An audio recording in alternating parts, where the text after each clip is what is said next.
All right then. Yes. Oh yes. Oh yes. After a long time, I guess. Hello and welcome back to the broadcast. Let me see here. I'm just gonna re-enable my window. There we go. Yeah. So it's been a while. And yeah, we have just started. And let me see here. Let me just check real quick. Vi, hello and welcome to the stream. We have just started, and I'm about to kind of go ahead and do whatever things I was thinking about doing.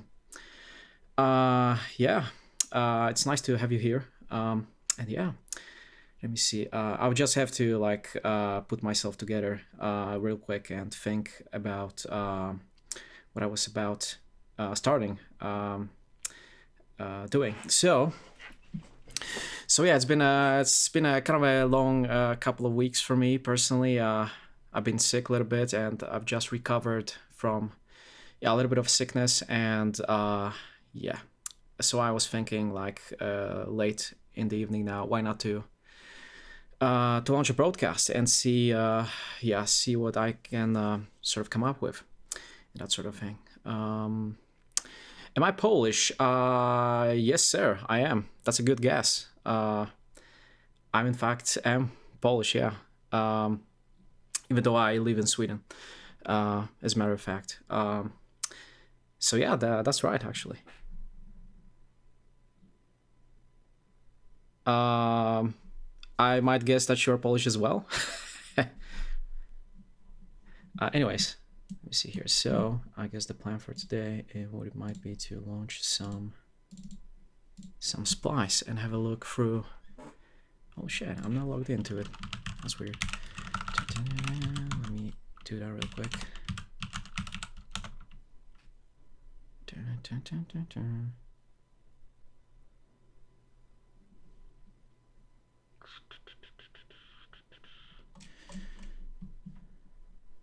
Let's see here. So I'm just gonna. I guess I'm gonna just launch a little bit of samples from Splice. I'm just gonna browse them through like while kind of chilling to them and see whatever kind of sticks, and I will kind of go from there and hopefully build something interesting.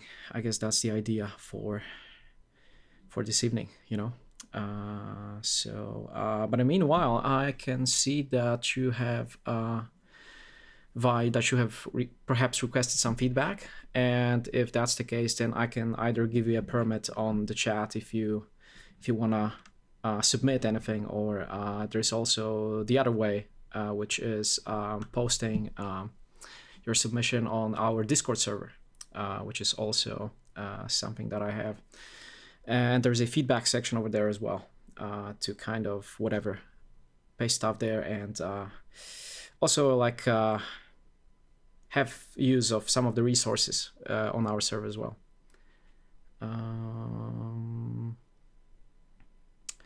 You have a CD. I assume the your submission is there, or I can have a look and see.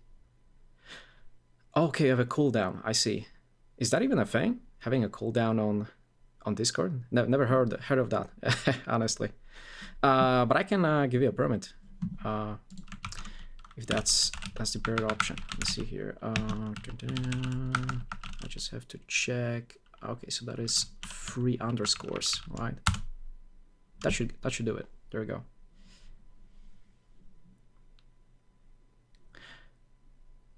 Oh, I see. Yeah, I guess not everyone is like I don't know, frequent Discord user, so I might imagine that some of the viewers actually don't have Discord since before. So yeah,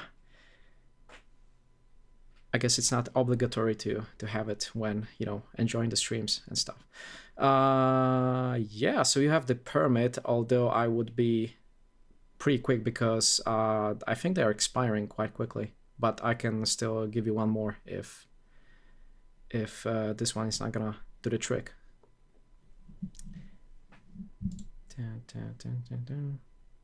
I think it might work like 2 minutes or something like this.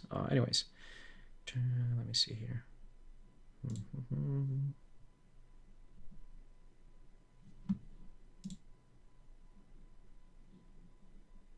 Right. Okie dokie. By the way, hopefully my voice is not too quiet or something. I've done some little bit of gain on the microphone, so that even though it's like, I don't know, some distance away from me, you can still hear me, sort of thing. Yeah, so exactly. So that is the problem. I have to give you one more. Let me see here. Try this time. Hopefully, should work. There we go. Exactly. Yeah, so I guess we can have a listen right away, because that is also the I guess the topic of the stream. Like, well, it usually is in the title, ! feedback. And yeah, all right then. So I guess we can get straight to it. In this case, let me see here. I'm just gonna copy it over.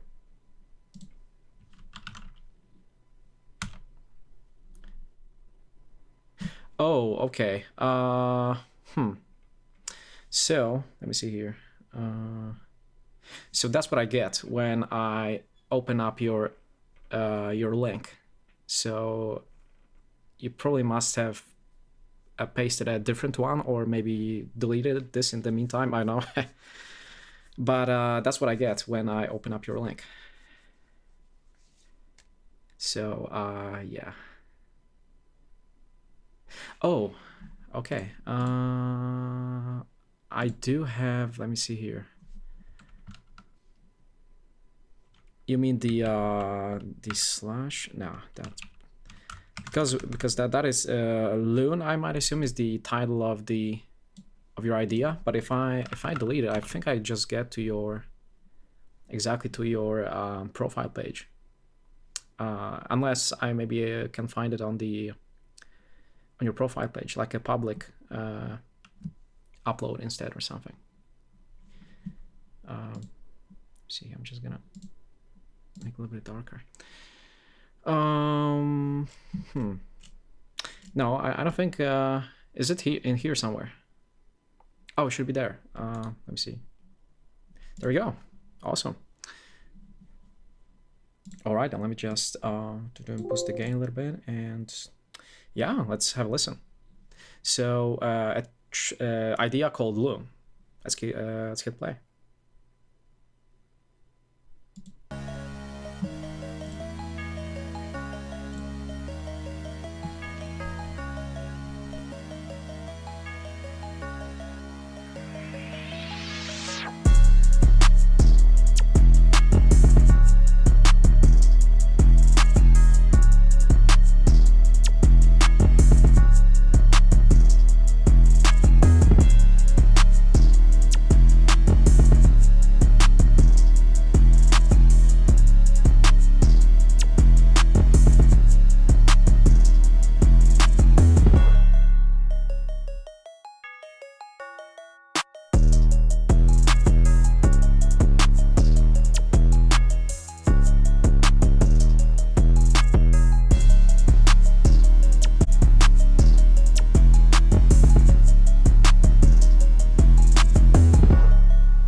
All right, awesome. Oh shit,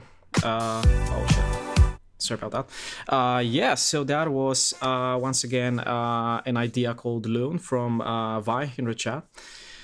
And yeah, I mean, as you've mentioned, maybe you haven't been doing production for, I guess, a lot of time, but it's a still like a really good first start, or I don't know, like I mean, perhaps this is not like your first ever like project or anything, but I mean, I can like really see, I guess, a lot of potential, and considering that you still have a lot to learn perhaps, and I don't know, a lot of things to discover, and that sort of thing. And yeah, so from what I've heard, I know if I'm mistaken or not, even though I'm not like a frequent listener of this genre. Oh, yeah, exactly. So this is the hashtag trap, as I can see here. So yeah, I mean that was probably like some kind of a trap beat, as I guess people call it these days. And yeah, I mean, I guess a good way of I mean, first things first. So 2 minutes 13 seconds. I would say what I usually say like to people when they are submitting is the very first thing is to kind of have some kind of a reference when you are trying to improve. In other words, like I don't know, favorite artists of yours in this genre, or like favorite songs of theirs that they have already released out there and stuff, and kind of taking the arrangement. So what you want to do is like perhaps download the MP3 of your whatever most favorite track, or the track that is very similar to one that you are kind of striving for here, and trying to mimic the arrangement, right? So that you know how long the intro is going to be, how long the other sections are going to be, so that you hopefully have something a little bit longer than 2 minutes, right? So, I mean, yeah, so that way you can make sure that every single part of the arrangement is they're just the right length, right? And then that you can do something, I don't know, get the inspiration and do something more interesting with the arrangement, based off of, I don't know, your favorite whatever productions or something. So that would be the first thing. The second thing would be I don't know, I guess to like generally get the overall more interesting I don't know, like sound or flavor out of your idea. I would just listen to as much favorite music within the genre as you possibly can, and I don't know, find some like I don't know, nice inspiration for adding just additional content into your track, because I sort of felt it was perhaps like a little bit empty in terms of like the ambience of things. So background sounds, like effects of different kind, and something that would kind of how should I say this, put your track a little bit more in some kind of a room or a space, or like a atmosphere sort of thing, if you get what I mean. And that could be everything from like having some kind of pads, or having some kind of background noises or effects, of something that is like going as kind of a sustained thing throughout the course of the whole track, right? So maybe if we begin and I kind of play it back real quick, and kind of like let's say analyze. Let me see. I had this note-taking app opened up here somewhere. There we go. Let me just delete this one. Oh, okay. I mean, that should do the trick. You can hopefully see it. So I'm just gonna take some notes, so that you have something to kind of go off of. Let's see here.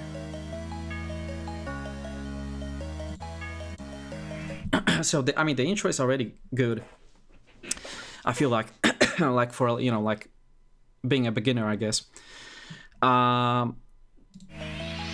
Although I would again make it a little bit longer, and do a little more variation that kind of builds towards this kind of a drop part, right? So again, the arrangement question, and the longer the intro part is, the more stuff you can introduce after, let's say, every 4 bars or something like this.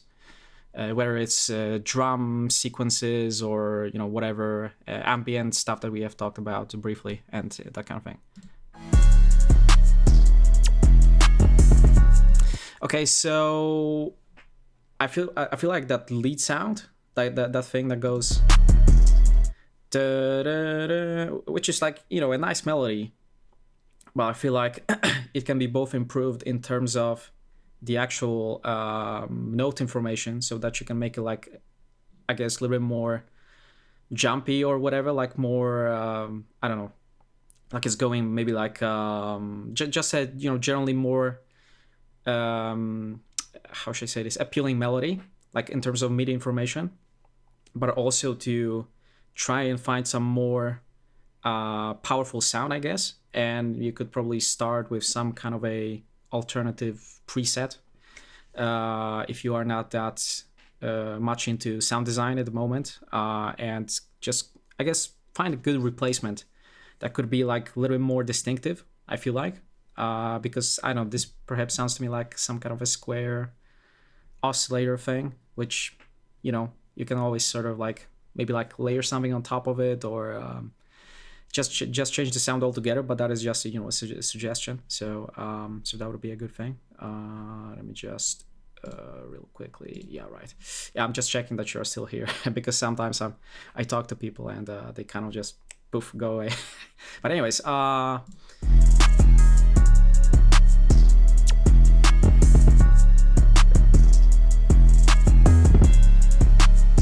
yeah, so I think that lead sound, right?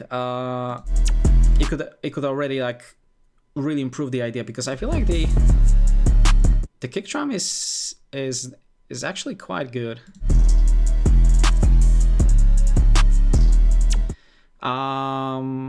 So I don't know how long the kick drums are in the genre of trap, and that is probably also like tempo dependent and stuff, but I would try to not make it longer than 1/8 of note.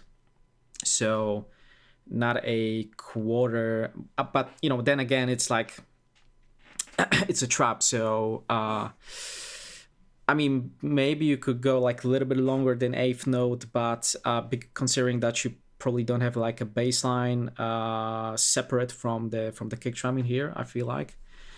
But then, you know, sometimes there's this risk of making the kick drum too boomy, which kind of results in the scenario where you go to a car or a stereo, or you go whatever to a nightclub or whatever, and the kick is just too boomy. So I kind of feel like maybe it's like a little bit too much in terms of the tail, like kind of make it maybe like lowering down the tail a little bit, like shaping it more like a triangle perhaps, just a little bit, just a hint.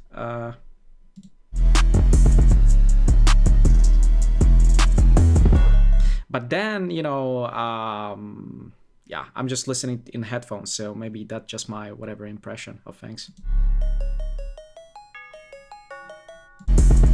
Yeah, so I mean, like an 808 situation, right? Which is like a whatever, like bass notes that are kind of like a little bit clicky in a sense, but not like a kick drum, but like more like an 808, right? So that's more what I mean.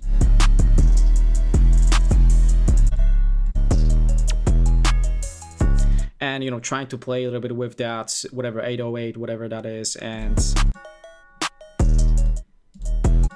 yeah, so here already, like if you do this like transition, right? I feel like you could have some kind of ambience in the background. If you would have that ambience in the background, like a pad, it can even be something as cheesy as whatever, raindrops, like whatever you want, whatever you find interesting, to just put it in a background. That would kind of already give some sense of, you know, space, of sense of like you know, something is happening even when kind of nothing is happening, if you get the idea. Because those like moments of when like sometimes just this is playing, it's like, yeah, I mean, sure, something is playing, but it's a little bit awkward still.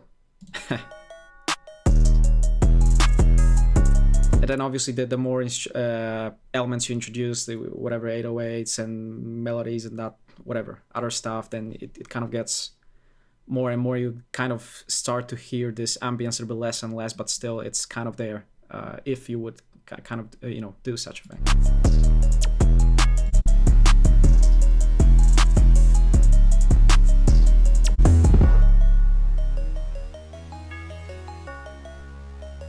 Yeah, like you have, for example, here this like I don't know what is, like a church clock thing, like this town, which is, I would say, like a part of ambience, right? Well, yeah, a bell, yeah, exactly, which is like a nice touch, basically, which is like, adding to the overall immersion of this session, right? The like a breakdown section, right? Okay, so there's like a sweep in there as well, which is also a nice touch. Yeah, there's like a riser thing, right?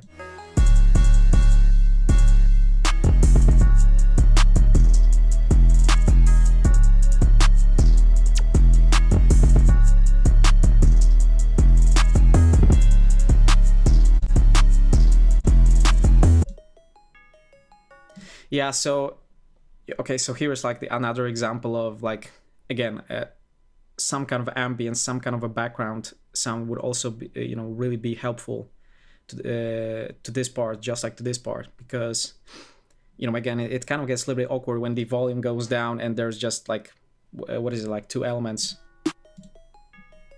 Yeah, just the bell thing and the melody that is playing at the same time, which kind of makes it a little bit, again, a little bit awkward, I might say. And then you kind of, bring everything back again. And I guess like also some kind of a little transition, just like the one you had here, could also like really benefit, like to make the listener know that, hey, now I'm coming back to this section again, and here is everything again, playing, right?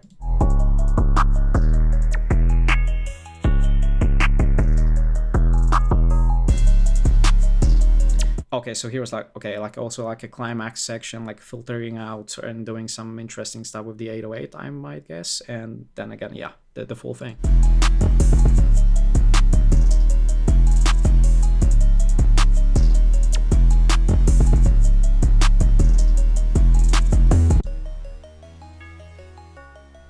Yeah, exactly. So I might say 2 bullet points, right? So the first would be, okay, let's say number 1. So that would be, as we have talked in the very beginning, like perhaps trying a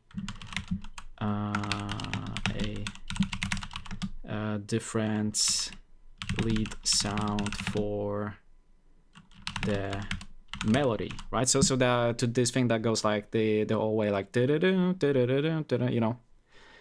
the whole course of the whole idea, right? So that would be, I guess, the first thing, and that can be either a preset or I don't know, yeah, or something else. I mean, what I would usually do in these kind of cases, I would like do some kind of like a bit of sound design, but then like, I guess you don't have to like go into this if you whatever don't feel like doing it in the beginning.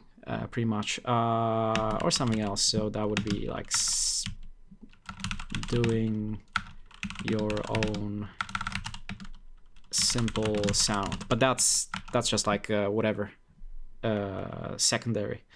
And 2 would be ambience in your idea, either a pad or some kind of background ambient sound. I mean, again, like, might be really cheesy, but something like a rain sound, or I don't know, whatever comes to your mind, basically, etc. So I guess those 2 things might be like very, like 2 main points that might really help you out and kind of really squeezing something extra.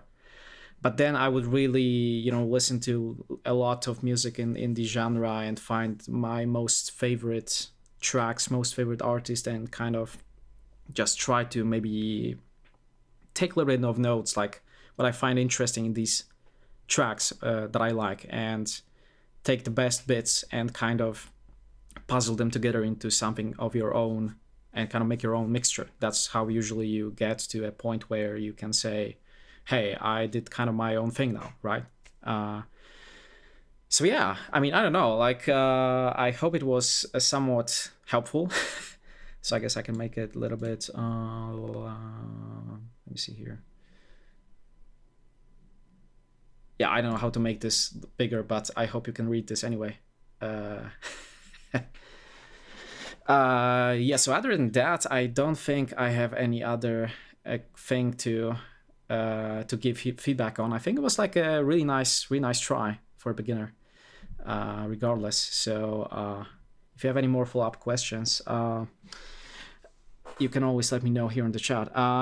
It's always the artist's voice.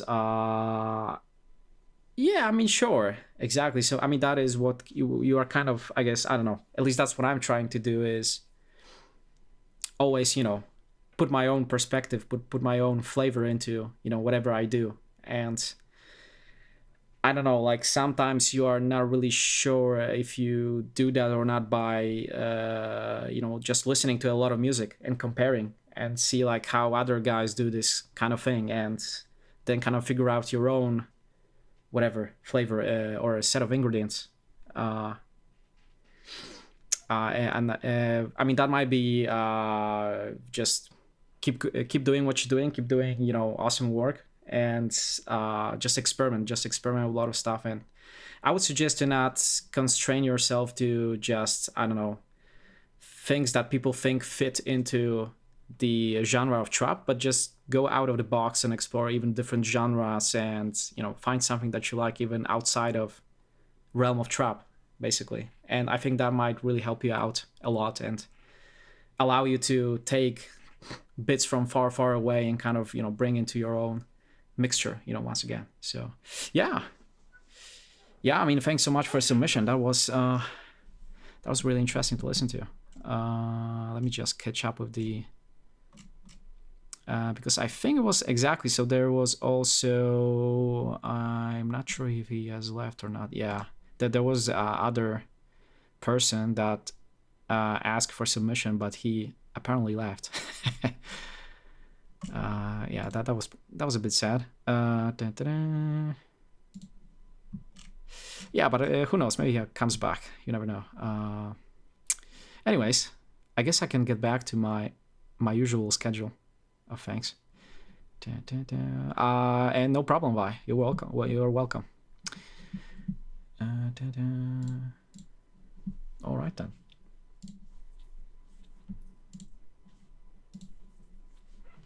All right then. So,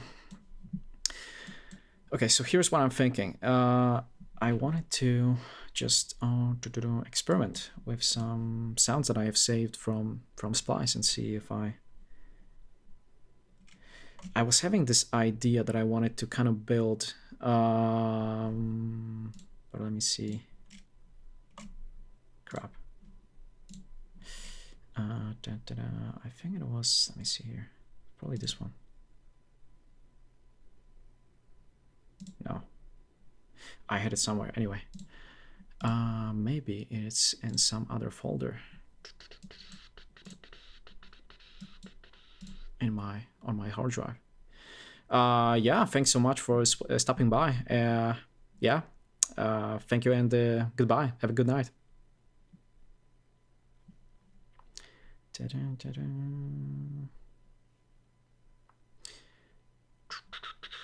Right, I just have to open this thing.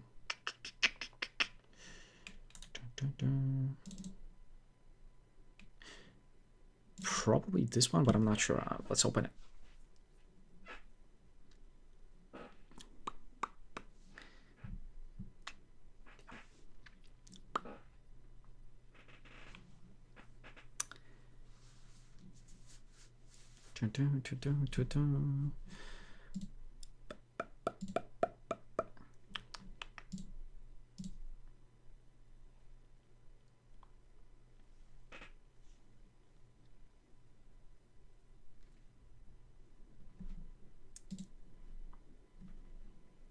Oh, something has crashed. Holy shit. It is, sir. Oh, okay, I see. The sample manager has crashed. Apparently, after the update, it doesn't like being reopened. First time that happened, which is weird. But anyways, no, that's probably not it. No, that's not it. That's a bummer. Anyways, let me see. Maybe. Stream idea, 25th of February. I might guess that this is also something different. But let's give it a shot and see what it is.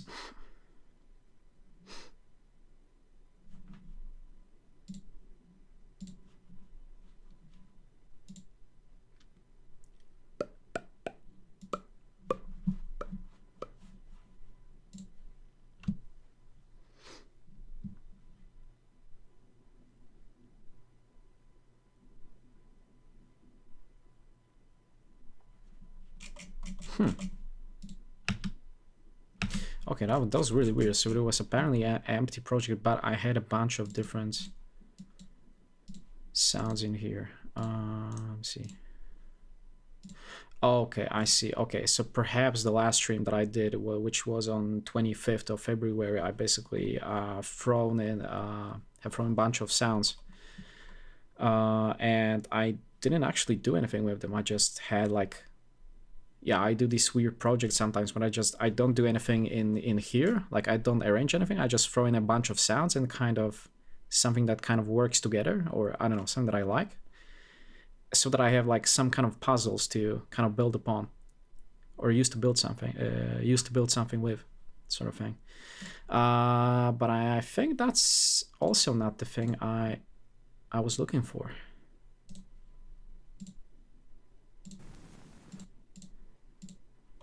I have to find the freaking original. Let me see here. I'm just gonna go real quick to display capture. Right, so perhaps it's this one.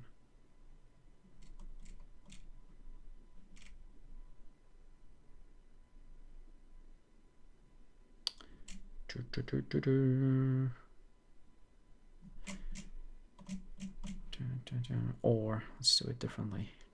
I'm gonna go to likes and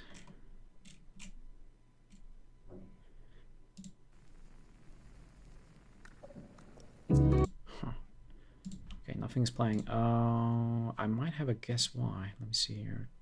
I'm just gonna slow it down to whatever, 90 BPM. And I'm gonna go splice bridge, and then I'm gonna hit play.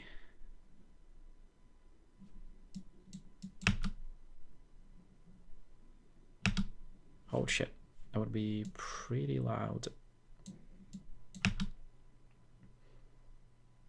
No, wait, that wasn't it.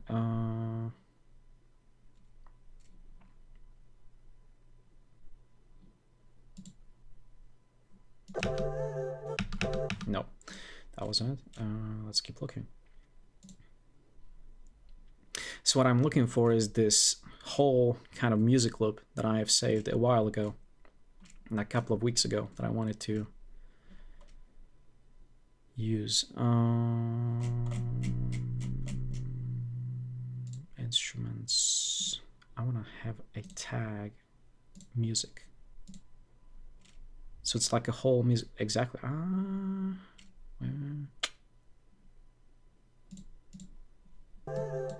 No. I have to pin this one as well. Let me see. Nope. Nope.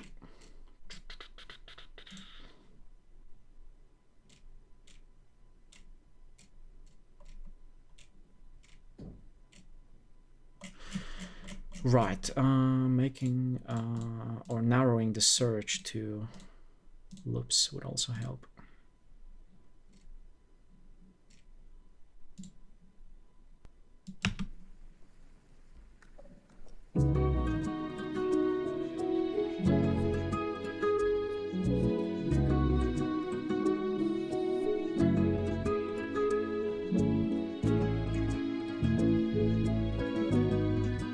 I'm not sure, but I think this might be it. But I have so many credits, I'm just gonna add this one. And I'm gonna throw this in because I think that's pretty close to what I had in mind.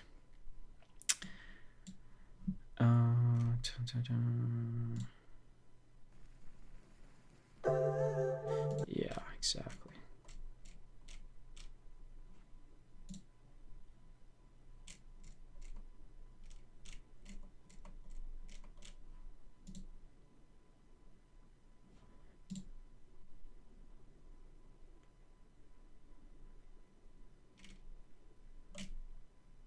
Yeah, I think we can use this one. Anyways, so, and yeah, then what I have here are basically the building blocks that are all together this thing. But I just wanted to have this reference first. And I was thinking about this guitar. Let me see.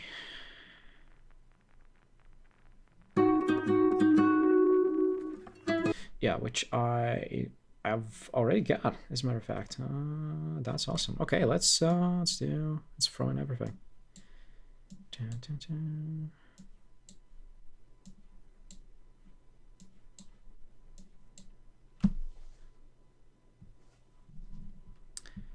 Dun, dun, dun. Right.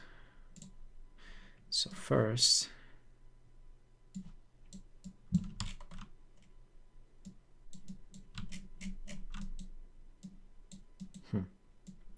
I don't like this gap in the beginning, but whatever.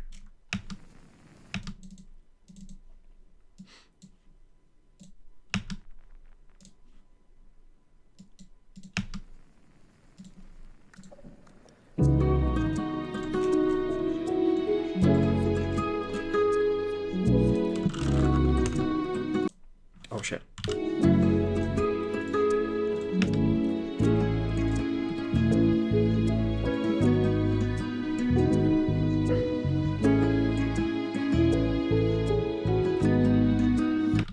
So I just have to listen to what's in there.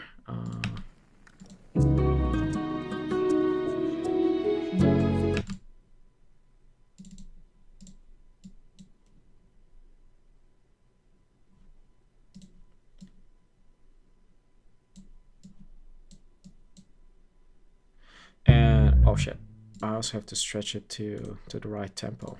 Let me see. So that is original is at 80. And this one is at 80 as well. Dun, dun, dun. Right. Oh shit. Sorry about that.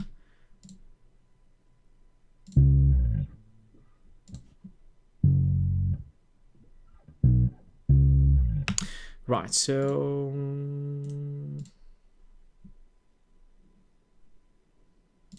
yes, I think that's also part of it. Fits 80. So listen. Yeah, I'm not gonna gain stage it right now. I'm just gonna see if everything is in place, kind of thing.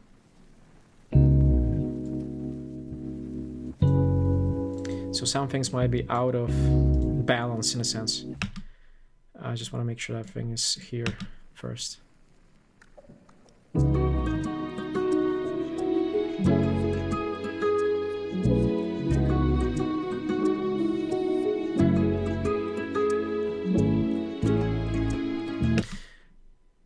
Right, so I have roads, I have bass. I still need the guitar, right?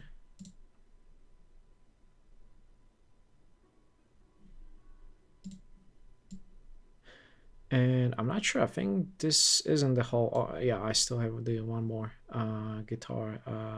So I have this. I have this. Let's make this one more. Insert one. TA5. Why is it? Huh? What? Why has the color changed? There we go. Right, let's throw in this guitar over here. Let's go.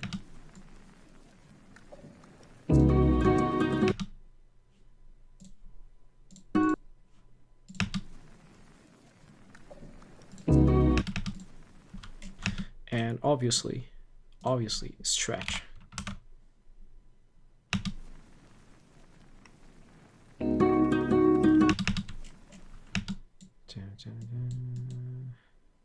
But I don't think the Rhodes is playing at the beginning. Or does it?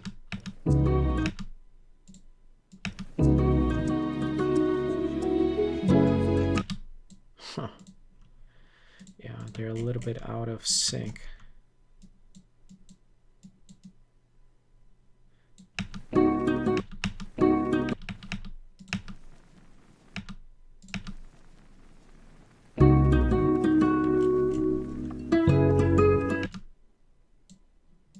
Maybe they are supposed to be.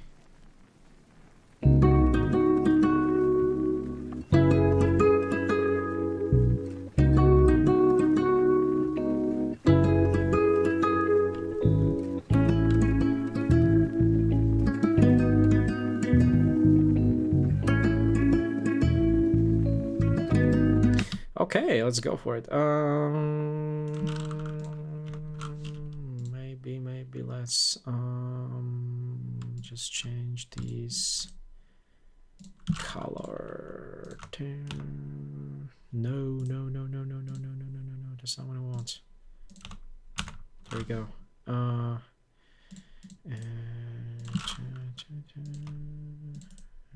change. There we go. And write the base loop.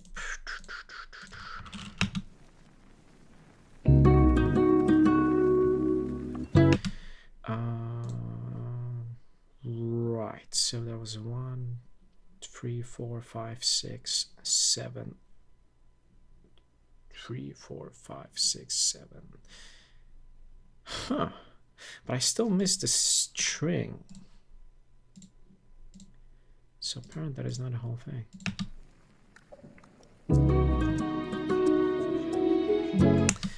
Right. And the vocal should be somewhere around here. There we go. Fit 80.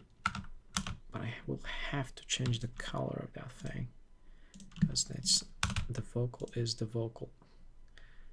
There we go. Okay. Yep. Lower.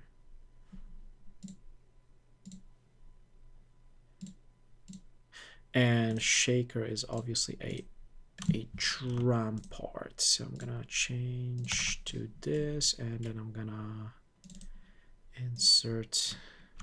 Do I have a shaker section here? I do have ride. Let's go for the ride. Let's go for the ride. No pun intended. Where is this shit? There we go. Yes. But why is it changing color? I don't understand why it's changing color. There we go. Now. And fit. 80. Bam. Holy crap, that was loud.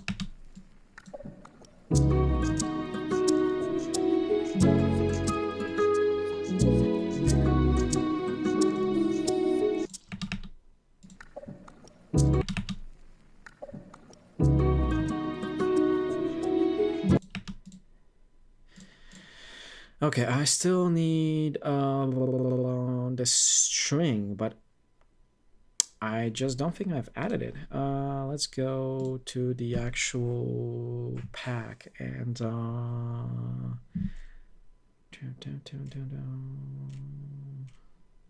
let's try something different. Let's go to the I'll go to the actual web page. Let me just update my web browser real quick.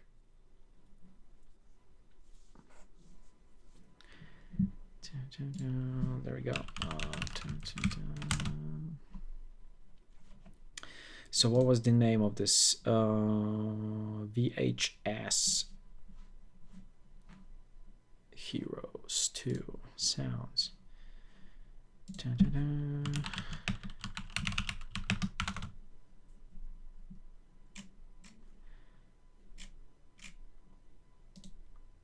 Oh wait, I have a different idea. There we go.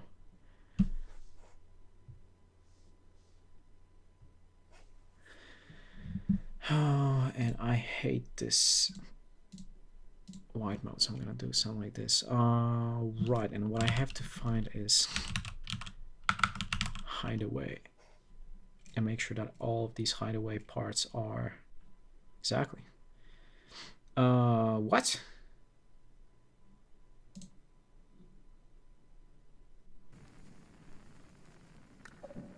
Wait, why am I not hearing anything? Oh, okay, okay, I see. So this is like a just. Okay, so this is without a base. No base. Oh, I see. I see. Okay. Yeah, I'm just a better reader. And then we have, let me see, if there's just the base loom, that's what I have. I have to scroll and find some more. Let me see. I have to find the string part. I want the string part. Okay, I'm gonna go from up and down. So I have this one, I have this one, that was no base. Base loop I have, roads I have, string loop, yes. Oh yes, oh yes. Quite short though. There we go. Hell yes. Let's add this thing. Something else. Mellotron bells. Huh. Okay, so that's kind of in the end. And it kind of appears as a loop, but then it's kind of here. Playing in the end. Let me see what this is. I'm just gonna skip. Uh-huh. All right then. Yeah, sure. I mean, if I want to have the whole experience recreated, why the hell not? And I think I have everything else. Flute loop. Right, but I haven't downloaded it. Although I'm not sure. Is this actually the part of the whole thing? What?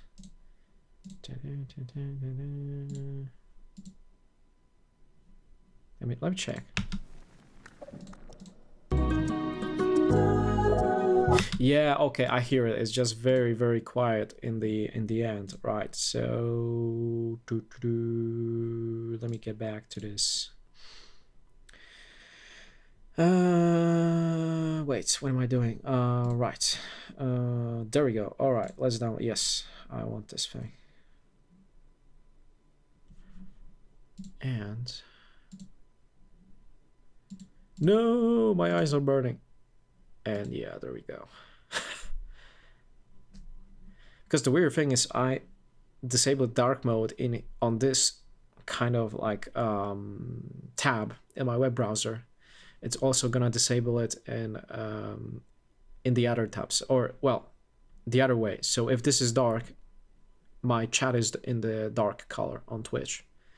But if I disable it, it kind of gets back to normal, and I can see all the colors of whatever viewers and stuff on the chat. But now I kind of can't because it's kind of monochromatic, black and white. But anyways, yeah, whatever. I guess I'll have to deal with it for a second. Right, so we have everything.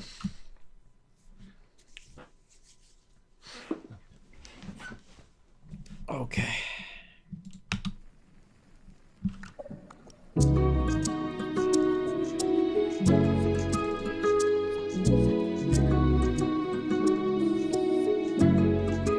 It's quite panned. This shaker is quite panned, but I guess I don't mind.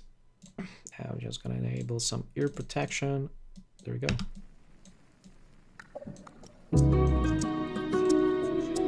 Okay, so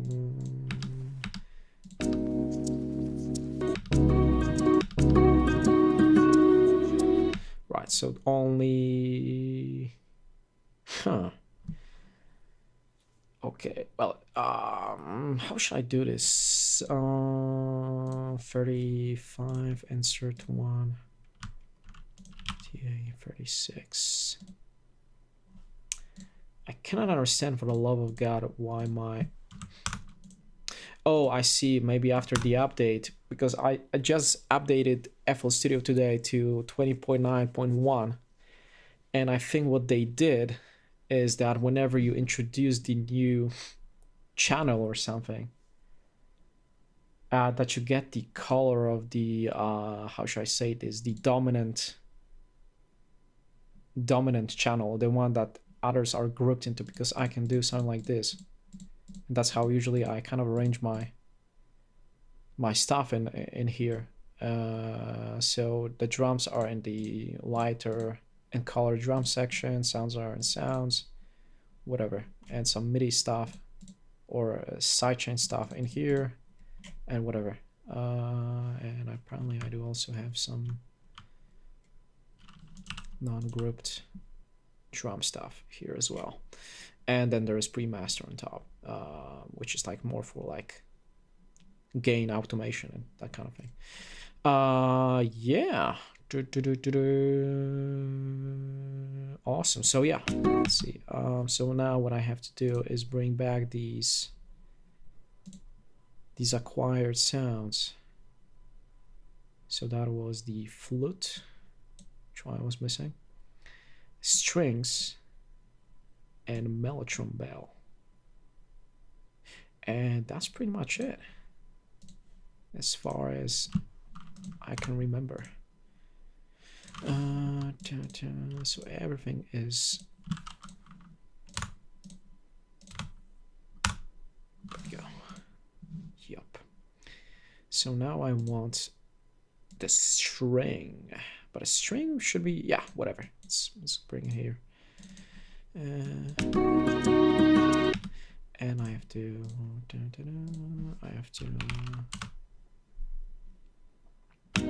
I think I have even already have like an idea for the title of the track. Actually, I think I'm gonna save it right away. I'm gonna call this one VHS Dreams. I'm not sure that might be a name for like an artist that I listen to on like streaming service, but yeah, I think it is. But yeah, whatever, it's just a working title, so hopefully he doesn't mind or notice. So a 3rd of March, holy shit, that time flies like hell.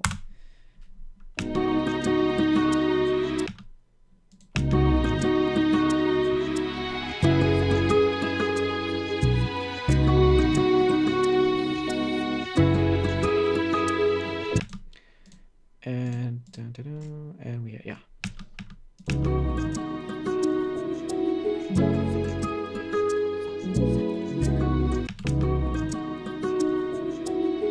And we have also still a piano. And I don't know, I mean, I didn't realize that, you know, this kind of production technique is, I don't know, a valid one, because what I'm ultimately doing is I'm kind of like just taking apart a loop that has been already made in this kind of pack that I'm kind of taking everything from.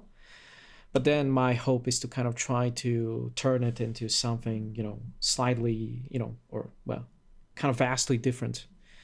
I had like already a set of drums and whatever heavy sidechain in mind, and maybe like a different bassline rhythm to all of it and that sort of thing, and maybe like replaying some of the parts in my own way, like when it comes to like piano, guitars, and you know, that sort of shit. So who knows what's that gonna be like, but let's keep doing what I'm doing. So right, so that was the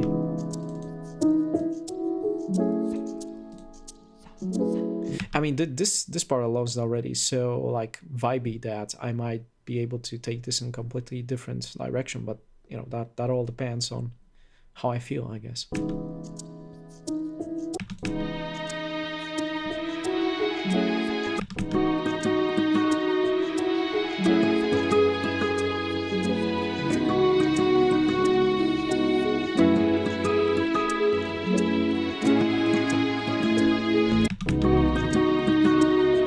No, so this is the kind of master sort of thing, and this is the whole package separated, including the shaker over there.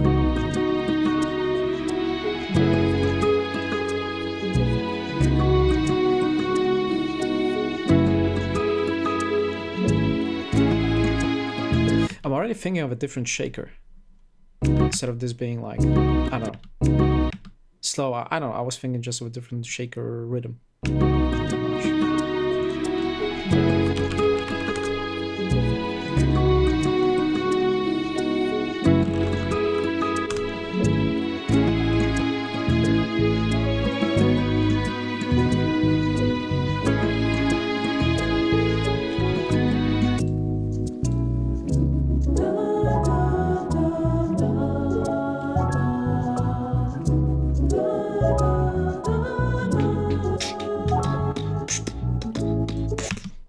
Yeah, I have some kind of a groove in mind, but I'm not sure how I want to execute this.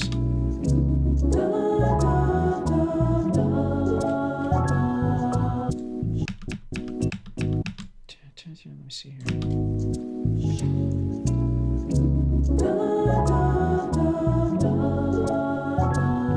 Wait, just have to enable it. Let me see. Right, from here, there we go.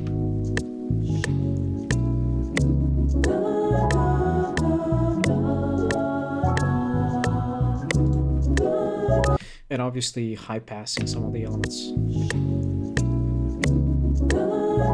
What is this? Oh yeah, right.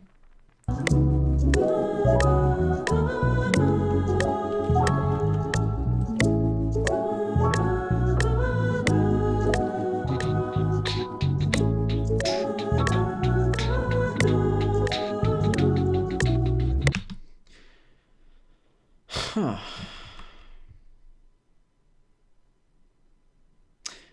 Huh. I don't know.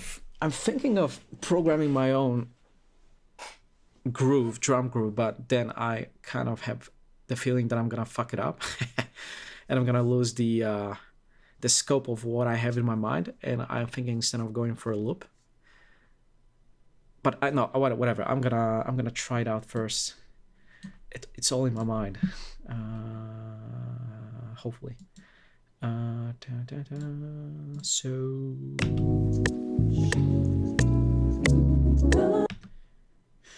okay, so I'm gonna do something unusual. I'm gonna bring this thing that I haven't used in a very, very long time. This guy. And first I'm gonna make a kick drum.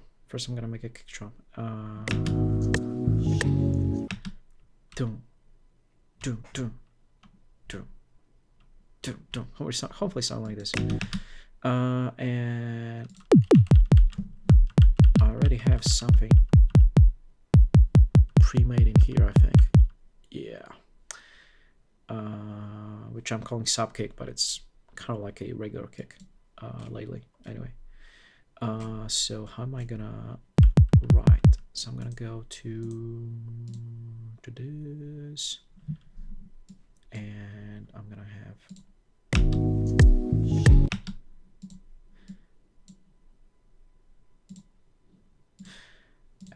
should I remove the should I remove the shaker though? I don't know. Let me do it with the shaker first.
Huh, okay.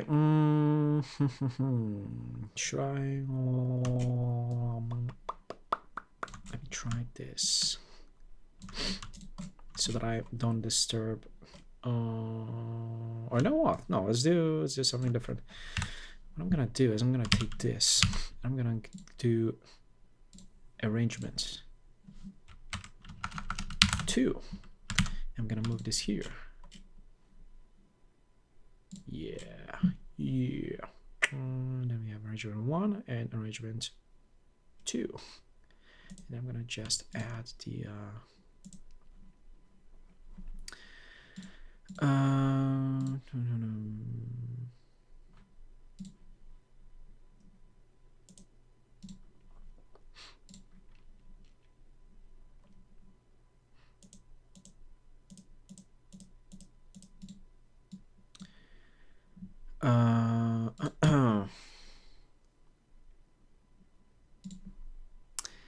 how was I supposed to add the markers over here?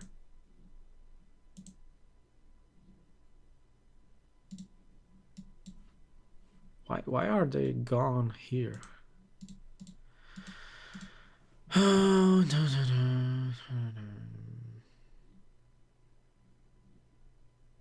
Time markers, add 1.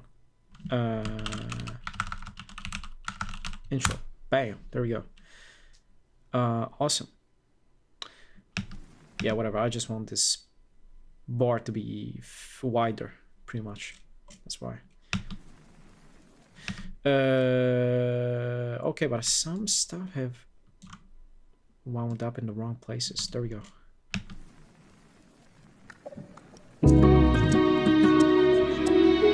Oh, I see what's happening. That's not good. That's not good.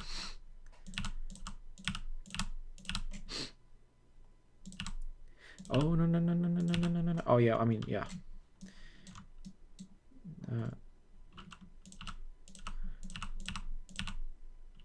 That's more like it. Yeah. But why is this so... What?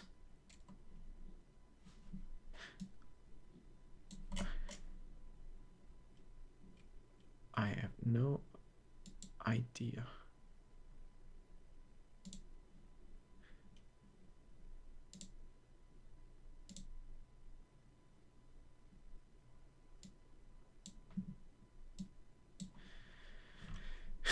Yeah, whatever. I don't care. I'm just gonna have a quick save. There we go.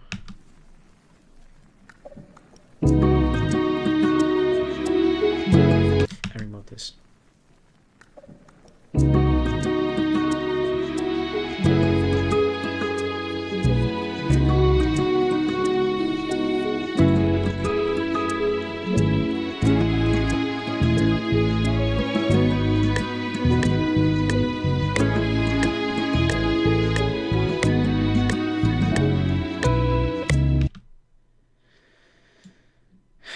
Okay, let's try here.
Okay, so here's another thing that I need to think about.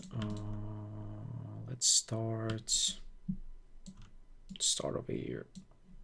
That should be good.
Which key was that? C sharp minor. Let me check that. C sharp Aeolian. There we go. Oh, okay. So the kick drum was in the. Okay, yeah, let's go.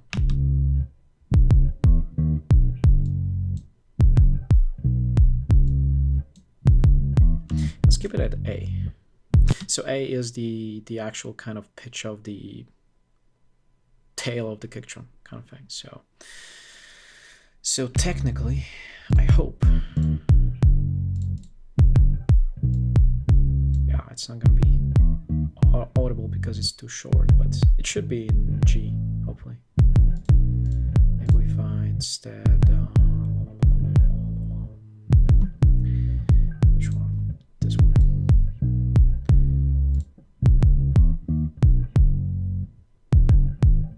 I mean, it kinda is an A. Kinda.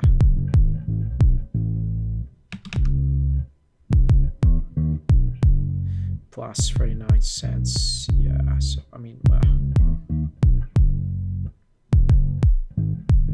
But then the way this one shows the tuning and the way the G-tune sometimes shows the R is different. So it's like more about the ear rather than information on the visualizer kind of thing. But anyway. And then again, it's not that relevant. At the end of the day, it's more about what sounds pleasant, and I guess more, and yeah, what doesn't sound too pleasant, whatever. Even if it would be here, I guess it wouldn't hurt it, because again, it's all sidechain and everything properly. But I don't know, it's more about like kind of like I don't remember the proper expression for it, but like more like just meshing everything a little bit more nicely, sort of thing. But then again, it's like more matter of whatever, doing this by ear and whatever perception of human brain and that sort of thing. I don't know. Hopefully it makes sense.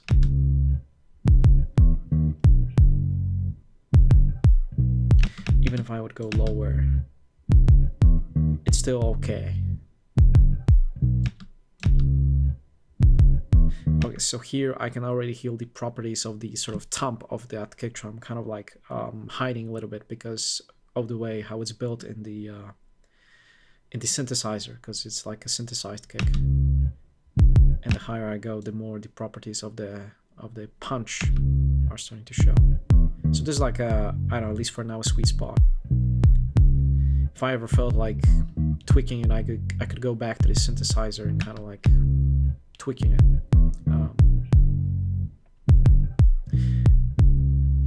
So far, so good.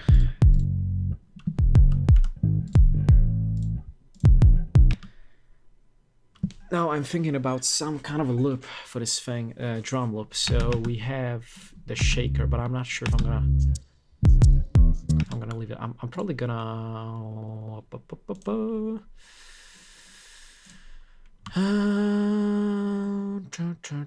and I wanna add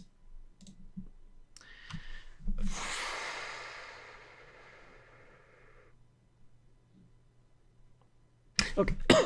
Oh, sorry about that. Okay, so let's go first for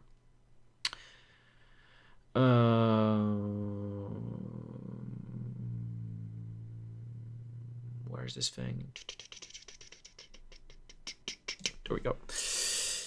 Oh no, what happened to my Avenger? That's weird. Anyways. Let me check that real quick.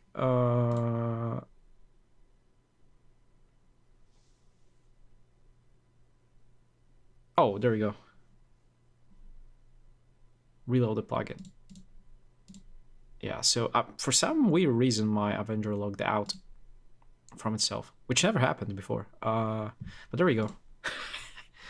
Yeah, I just wanted to switch the scene to in case I needed to type in the password, but apparently I didn't have to. So.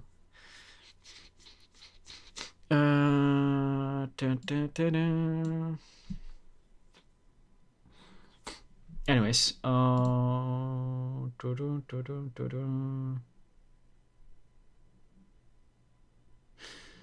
right, so what I need now is my regular drum preset pattern. So I want to go now to the drums and I want to unlock all of them, and I just want to remove the kick drum.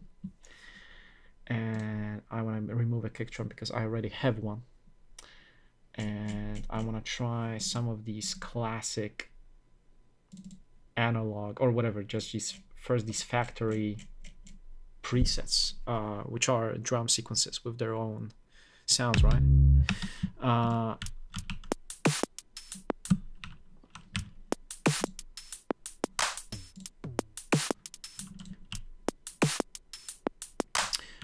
Right, so now I'm just gonna and I'm just gonna move this to its own.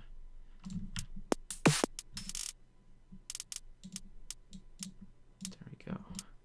Should be good.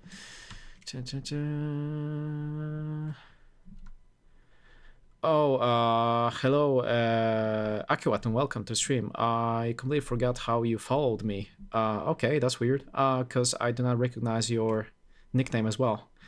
But probably some, I might guess like feedback session a long time ago or something, when maybe I gave you a feedback on something, or maybe I didn't because there were like the queue was long or something. That might be possible. Who knows? But maybe that's what was the case. See here, just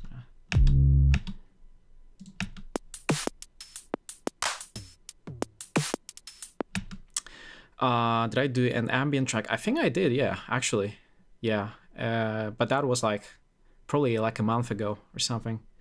Yeah, but I actually kind of finished the thing, and yeah, I usually like play it in the background when I kind of have more like a conversation with people rather than like production thing, which that's why it's not playing right now. But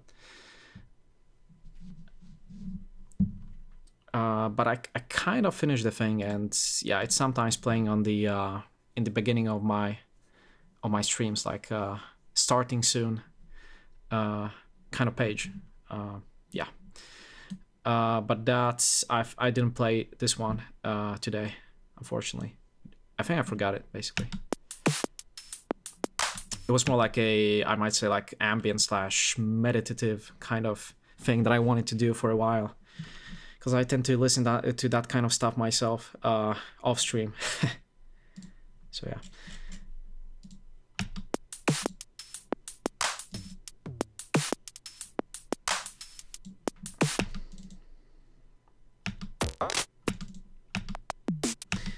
I don't know, everything sounds so high-passed, and I'm not sure if yeah, it probably just sounds this way. Yeah, it's just probably just me.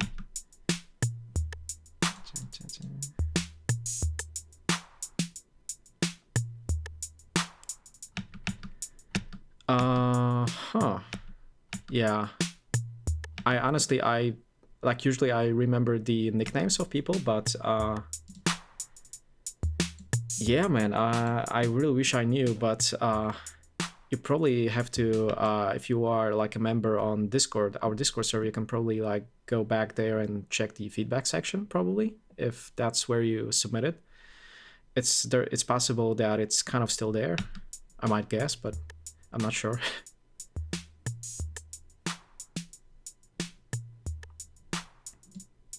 Oh yeah, you know what? No, never mind. I probably mixed you with the other user. No, never mind. Yeah, but quite a lot of people lately like ask for feedback, so yeah, it's kind of hard to keep track of the nicknames and stuff.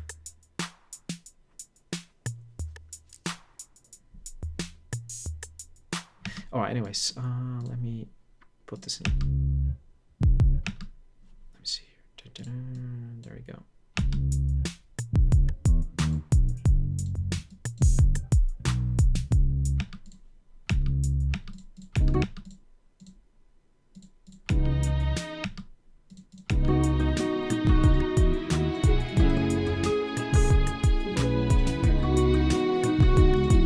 Right, and let me try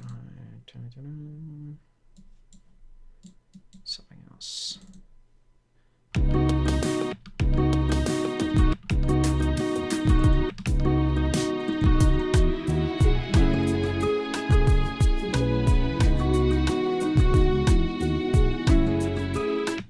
Okay, that's interesting. Let me see. Let me just unlock this sequence and let me try a different sequence without changing the drums.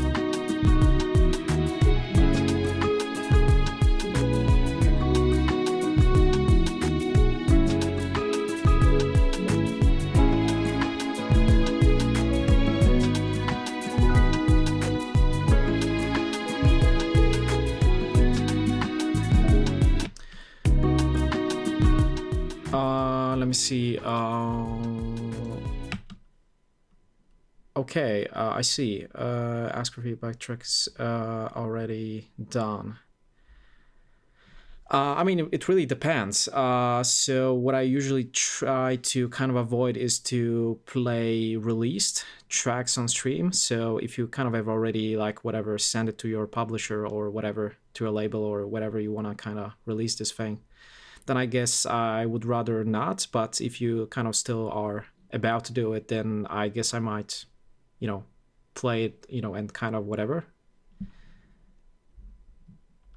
Oh, it's just on SoundCloud. Oh, I guess that would be okay if that's what you want. Yeah, that would be probably okay. And who knows, maybe I whatever find something interesting to point out. So I guess I can give you a permit here in the chat, or so that it'll be faster. Or alternatively, you can always do a submission on the Discord as well. But you know what? Let me actually just do this. Okay, you did put it in the Discord. Okay, I was about to write the permit on the chat, but all right then. Yeah, sure. Why not?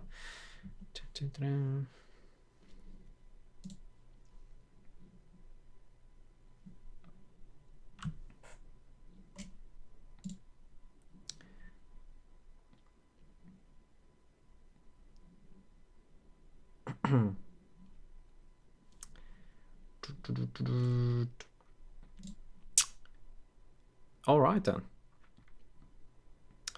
Yeah, let me see here. Let me copy the link and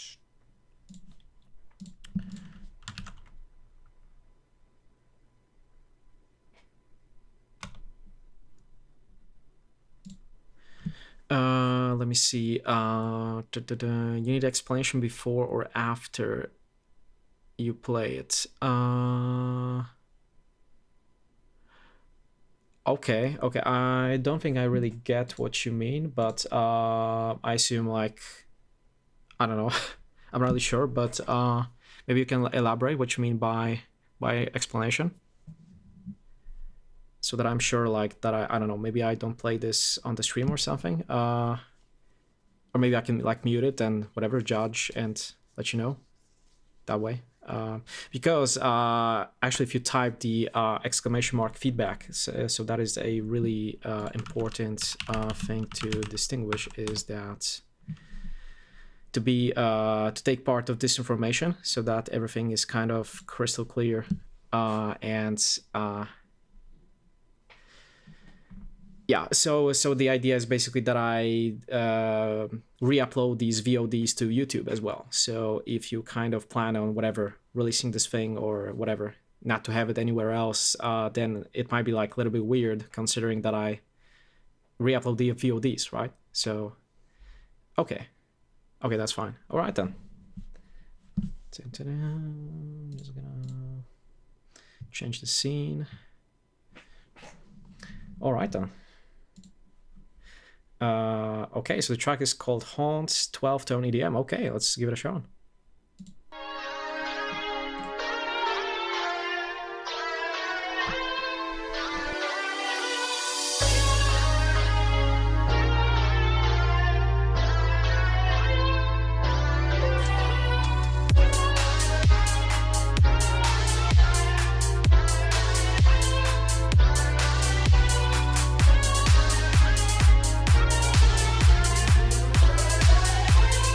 Why are you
Oh, so that was a commercial. Anyway, yeah. So, wow. I mean, yeah, yeah. It really was like. I agree. It was like kind of weird, kind of like harmonically, or like speaking of like I don't know, like a weird, some kind of a weird, unusual musical scale or something, perhaps, and like whatever. I don't know. I'm not perhaps like an expert on this sort of area, but it really felt like you were trying to go for that kind of like uneasy, again, like scary, I guess, feel in this like this track. So let me see here. I'm just gonna catch up on the chat a little bit. Santis films, yeah, like horror movies and stuff, probably. Yeah, I know what you mean. Like, probably, even though I didn't watch many of these kind of movies, but I might have an idea of what kind of music they used in these, and yeah, it's kind of a weird musical scale of some sort, I might guess, which isn't supposed to be major, your typical major minor, but rather something kind of that kind of kind of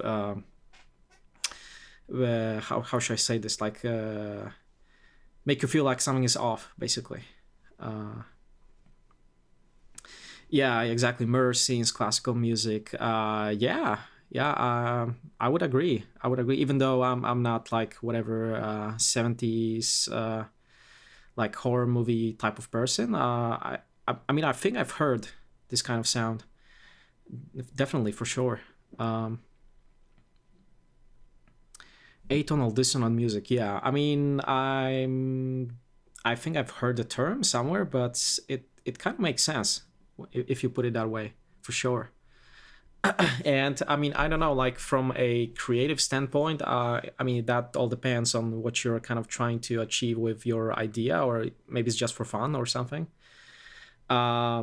But yeah, I mean, I enjoyed the weirdness, and the fact that it's just so untypical, and like I don't know in which kind of situation or context you might be sort of whatever willing to play this kind of track, but I don't know.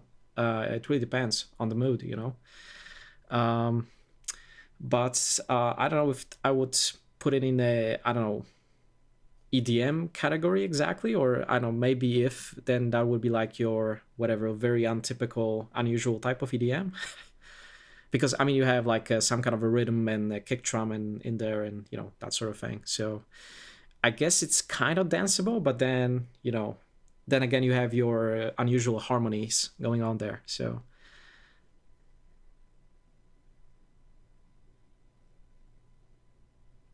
oh, I see. Yeah, I mean, it was definitely maybe not just a challenge of sound selection, but also like a challenge of I guess like unusual harmonies, basically, like selection of melodies and stuff, I might say. Unless I don't know, it's your kind of typical kind of direction when it comes to choosing harmonies or whatever, musical scales and whatever, that sort of thing. Yeah, but I mean, I liked it anyway. It's not like I'm trying to whatever say anything, but it's just it's unusual. It's unusual for sure, and if you kind of polish this kind of thing that you have here, then I guess the next one, or the one after it, is going to be even better. If you kind of, let's say, would make more of this kind of horror movie, scary type of stuff, maybe like going into how whatever horror movies of today do music these days, and I don't know, try to kind of flip it and maybe do like a more, I don't know, danceable version of like horror movie music, but of maybe like of today or something. I don't know, maybe that would be like a additional way of whatever trying to improve things here and there. Yeah, I mean, sound selection, it's yeah, I mean, it's kind of tricky, and it depends on so many factors, and it depends on so many things. I'm not sometimes exactly sure. I mean, sometimes, I mean, when you feel like something is ready, you just kind of like or maybe let's put it differently. When you release something, when you're about to release something, which I didn't to this day, but if I would, then I would probably just say that, okay, that's enough, even though I don't feel like it's ready, maybe like it's 80%. Then I would just say, okay, that's enough, I'm gonna put it out there. And, you know, because then you can just endlessly find better sounds, tweak things, and try to improve things. But, you know, sometimes you just gotta let go, I feel like. And there's always room for improvement, but then you can maybe leave this approach to whatever, another track, another idea, and just, you know, whatever. I wish I could do that, you know, on a frequent basis, but I still have this like mentality of just whatever, over tweaking and overdoing stuff, and till the point when I just get tired of things and I just go to the next idea, and yeah. So yeah, it's for sure not an easy art within itself. Like either selecting like presets, so I guess we are more talking about either presets from synthesizers or maybe like even loops. But then I might say that sometimes when you, for example, know sound design, you might get to what you want a little bit faster, depending on what it is. If it's like a melody sound or a chord sound, or a 4-chord basically, or whatever, bass sound, whatever it is. Sometimes you can sort of go the other way around and learn a bit of sound design and then kind of build what you want to build from scratch and use within the context of your idea, sort of thing. That's how I do sometimes. Not always, but, you know, sometimes. And to have like a package of, or how do they say, like a bank of presets for a certain synthesizer, right? Let's say. And then maybe combine with whatever loops from some other packs, sample packs, basically. Yeah, I mean, it's all very different, and, you know, there are pretty much like 1,000 different ways. Oh shit, my camera froze.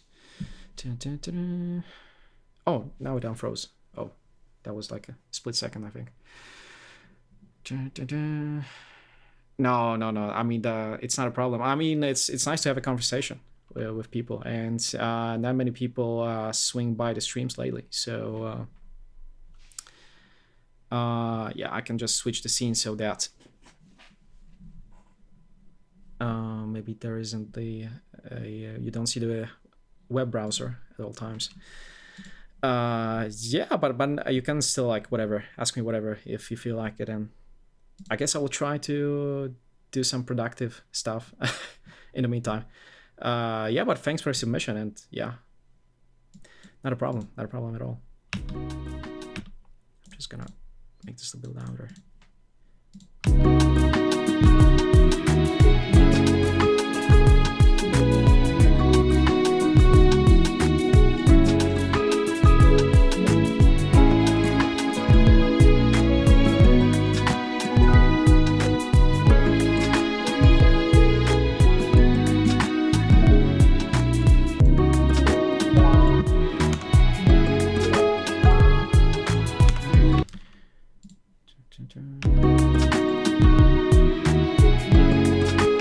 Okay, so I think I have just to take care of sidechain that thing.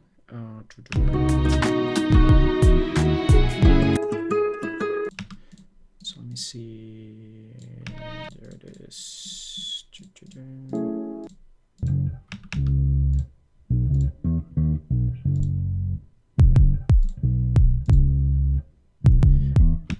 Okay, now it's not working. That's weird.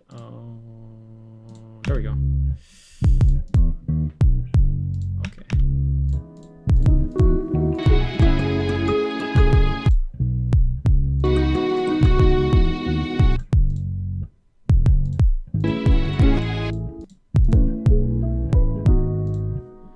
Probably a bit of high pass on every single element. I'm just gonna make sure that there's no, yeah, exactly, 100 hertz. Let's remove like 100 hertz of most of these things.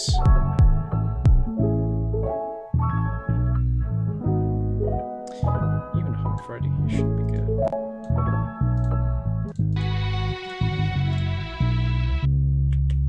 is quite... Okay, shit. There's still a lot of information in there. Yeah, that's the kind of thing that can clog up your mixdown sometimes.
So maybe let's arrange this thing a little bit so that it's maybe not like a looped thing, but a little bit more, so that it has perhaps like a little bit more of structure and stuff. But I'm not sure what I want to do with this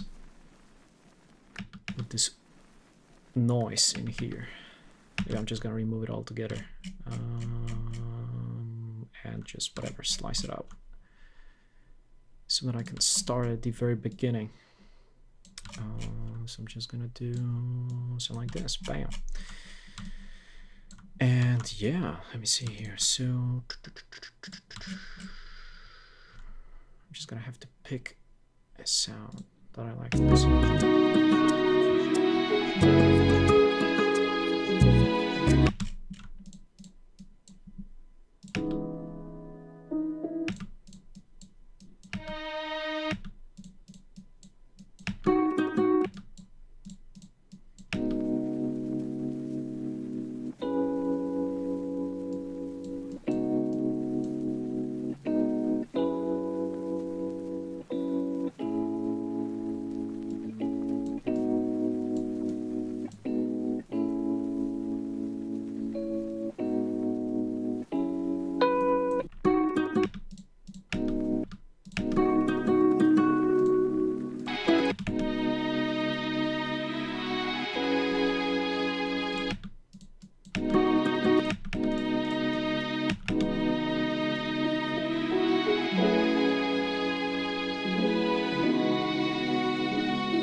That's weird. The clip is already used somewhere else. Do you want to make it unique before routing to the audio track? No. Why would I do that?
That's weird. Why did it change color all of a sudden? Snare 1. Change.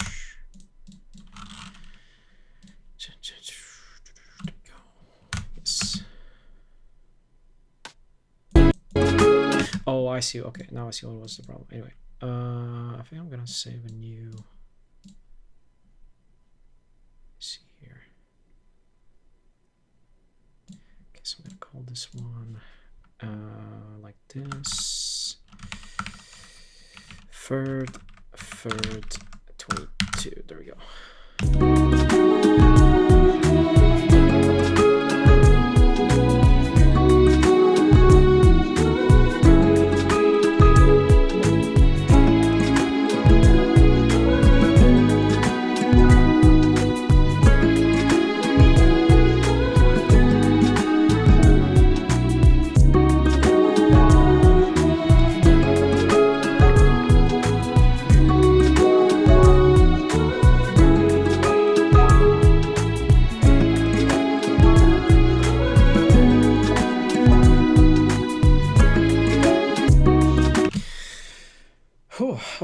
Okay, I think I've got something interesting going on. Okay, so the next step I would say would be to get rid of this original bass line altogether, which was part of this like whole well, loop basically. So let me see. So that was like the original, I think this one was it.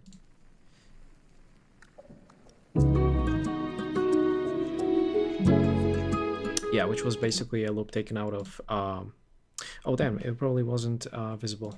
Oh no, it was, sorry. And yeah, and basically what I did, I from the same pack of sounds, I guess I basically found these like parts which I basically found separately and puzzled together the same way they were kind of puzzled together in the original I guess ready loop. And now what I'm gonna do, I guess, is I will replace this bass line with a different bass line, although with this in the same key of C minor, and see if there is going to be anything more interesting that I might find out of my, I guess, collection of sounds or something like this. Because I mean, I like the overall tempo and everything, but I still feel like I want to like switch things up a little bit, which I guess would be the next step of making things more of my own kind of thing, hopefully. So let's give it a try.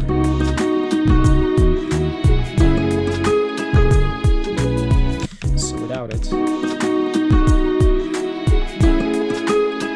let me actually see if there are some frequencies that I might not like in there. That looks pretty clean above, or well, above 80. Nah. But I want to try one last thing.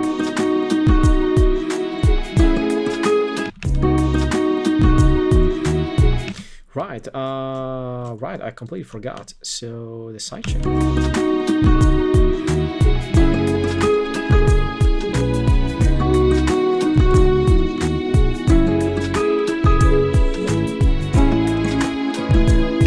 Right, but still I wanted to try and see, let me see here, this thing. Oh shit, it's not visible on the stream, which is weird. Okay, now it looks good. Right, it's pretty crazy, but it's kind of, I guess, my multi-band sidechain, whatever, Ducker, kind of out of my own creation. And so what happens is that the same click goes to that I usually use, and I guess I explained to people during previous broadcasts that it's basically this white noise on the right hand side that goes into whatever I find necessary to kind of route it to, and here it goes out of this SC click bus into these limiters, which can also act as sidechain compressors, basically. And they each have responsibility over a different band, pretty much. So lows, mids, and highs. And the frequency splitter is the one that kind of splits them into 3 different bands, right? So yeah, I'm not gonna touch anything in here. I'm just gonna do little adjustments and see if yeah, so this is without it, and this is with it.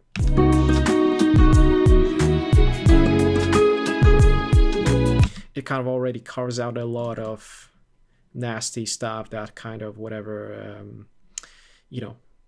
to kind of clean up the kick drum, basically. But I still feel like it's a little bit too much, so I'm gonna like ease it off a notch.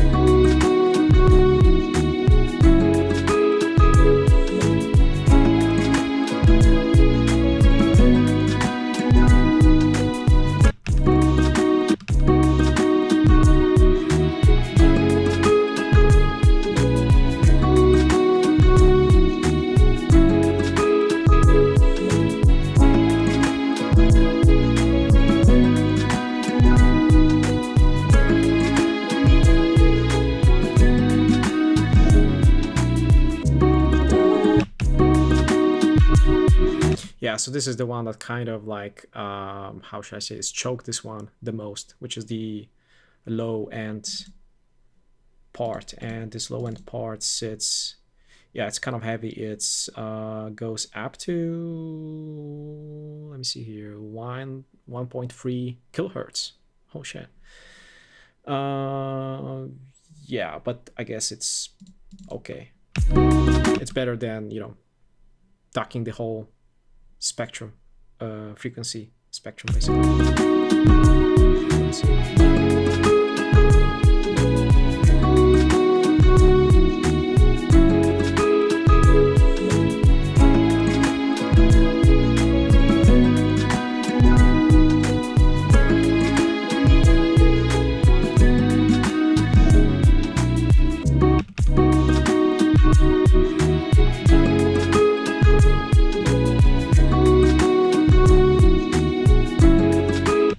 So the idea of this one is basically not to kind of work as a like last kind of touch up on the pre-master, which is basically exactly where this one is placed. But otherwise I try to like, so this is more like a surgical sidechain, I might say, and the more musical one is being done, directly on the buses themselves. So like the bass line that we have, whatever, just I think I've just shown like a while ago. So this is doing like a more musical band ducking kind of thing, and whether it's the one that I've just showed you or whatever, if it's some kind of a LFO thing, I try to do this musically on the mix buses, and then the more surgical thing is happening over here. Sometimes it is, sometimes it isn't. It really depends on how good of a job I do here. But most of the time, this one really reveals, I guess, more of my sidechaining mistakes and stuff like that, and how much additional space I could have basically carved out for this kick drum, which is, I find so important every single time.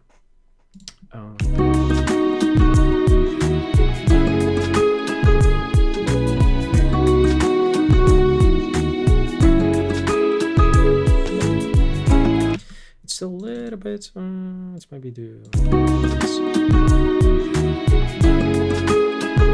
And then, okay, so there is the curve too. So what's also relevant is the different type of curves. So there are 8 different type of curves. Okay, you cannot see this on let me see here, display, there we go. 8 different type of curves. So this might be the first curve, then there's the second, third, and you know, etc., etc. So let me try the first one, because this was on the second one. And the second one was a little bit more not like a triangle, but more like a, I don't know, like a half circle type of shape, which is also like a good thing when I'm thinking of doing compression. There are sometimes basically different curves for how the whatever compressors react with the attack and how they release their whatever gain reduction, basically. So this is kind of like, yeah, basically 8 different curves in here. So I guess I was whatever 2 is good, but I don't know. Yeah, it's like very technical, but the more you kind of deal with this kind of thing, the kind of whatever less disturbing it becomes, and I don't know, it's more like more natural at this point. Yeah, I mean, I can feel the pump, but it's, I guess, not too invasive. I don't know.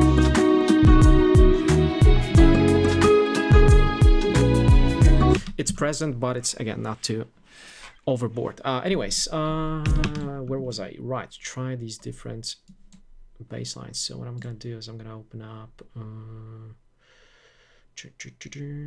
ADSR sample manager, and I guess we're gonna have a little bit of fun with different bass loops and see what nice I'm gonna find for this thing. So usually my first stop would be stuff from so beloved Sample Magic and their arsenal of, well, some of the sounds that I have.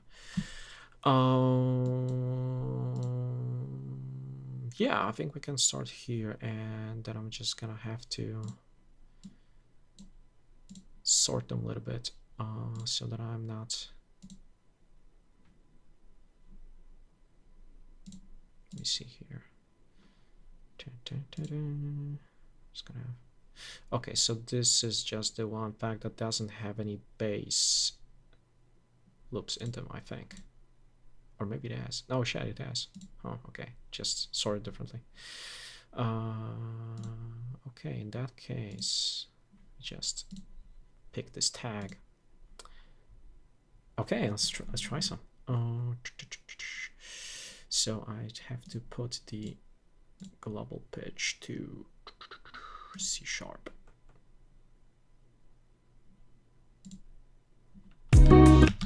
Right, and I have to pick a trigger and select a different pattern. Let's go to 29. There we go, I think.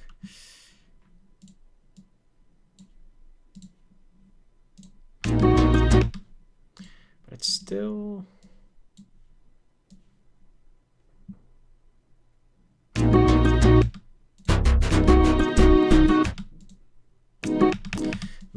Maybe put a little bit of low pass on this thing so that it's not too invasive, because the overall track is a little bit calm, I might say. So like putting whatever, start with 1K, low pass.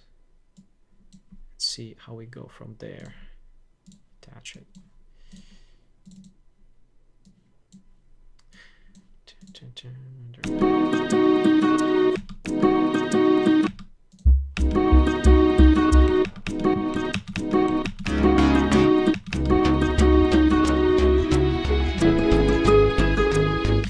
And it might be a good idea to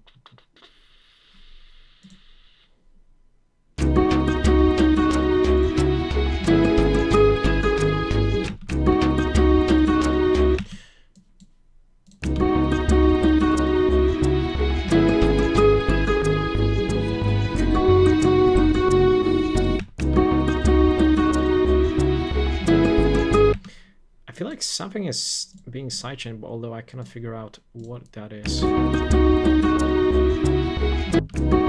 Something feels too It's bumping too much. What if I disable this?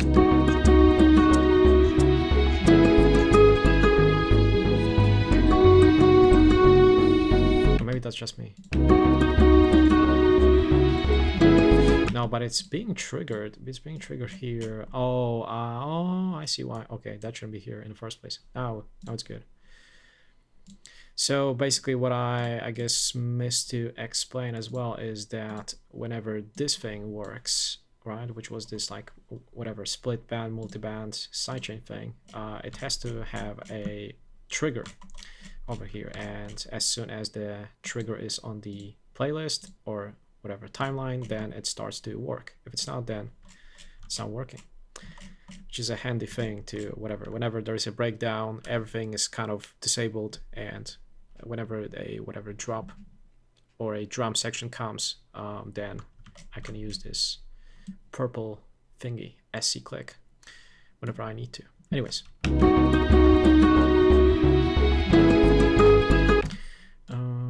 so turn down the volume of this thing.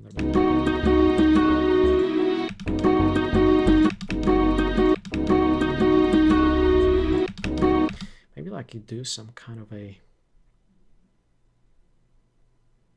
Okay, let's try a different approach.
But I'm also thinking of, instead of trying out these more, I don't know, synthetic bass lines, because these come more from like a vintage 80s gear, I might guess, because it is basically all of this is, well, I mean, not everything, but most of this is are synthwave packs pretty much. So I might try to find a maybe a bass guitar instead, or like a like basically a different I think I've got an idea.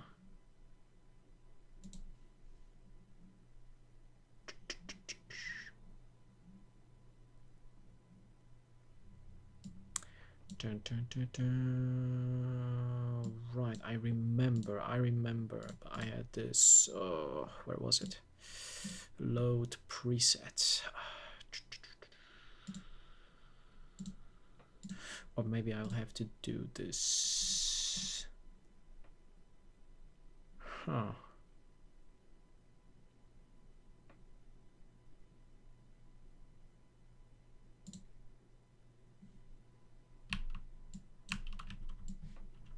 Nah, it doesn't work. Funky. Man, I remember I made this preset a while ago. That was, maybe it was in... Huh. Anyways, I can make it from scratch. I don't care. Initialize. Yes. 29. And it's so simple that it shouldn't be too difficult.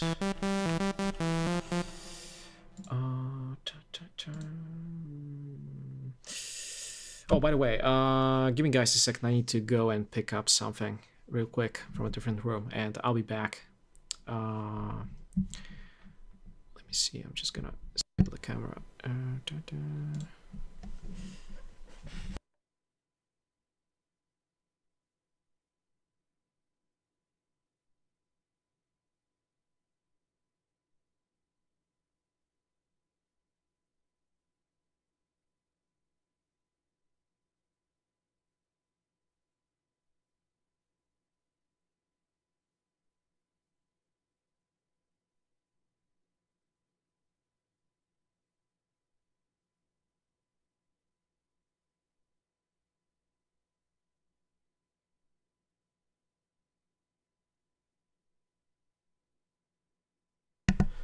Whew, right. Where were we?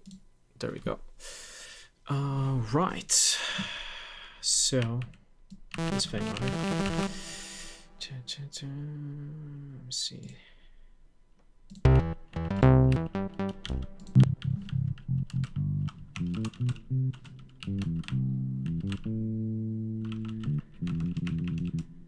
Oh no, whatever. Let's nah. I think I'm gonna do a different thing. I'm gonna open up the project where I had the this bass guitar that I made a while ago, although I never saved for some weird reason. Which was I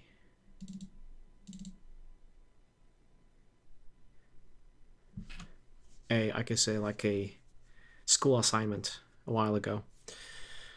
And I made a bass line or like a bass guitar patch specifically for the purpose of the assignment. And let me see if I can dig it up. Because it's more about the compressor settings that I had on there that really nicely compressed the whole thing, I think.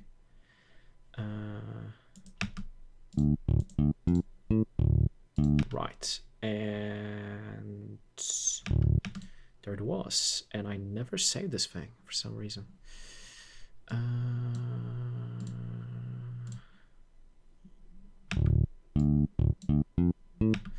Right, and there was a compressor setting on this thing, which I really enjoyed. Oh well, I mean, after a lot of experimentation, but yeah, so bass guitar 2. Right, so I guess I'm gonna just save it as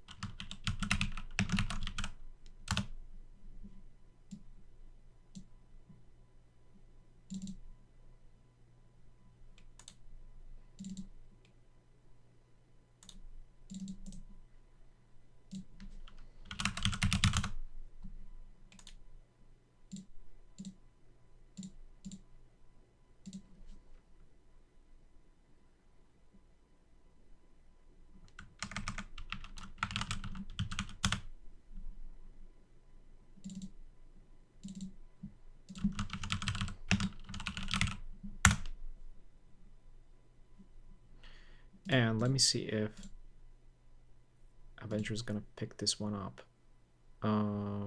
Okay, so I probably have to create new custom expansion. Okay,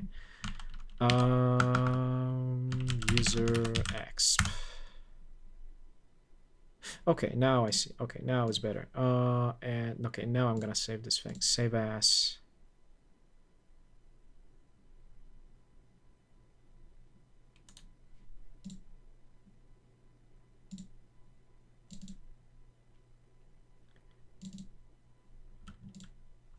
Okay, now I see. Okay, now I see. Okay, so it's gonna be like a base, I guess. Right, save it here. Bam. Save. Yes.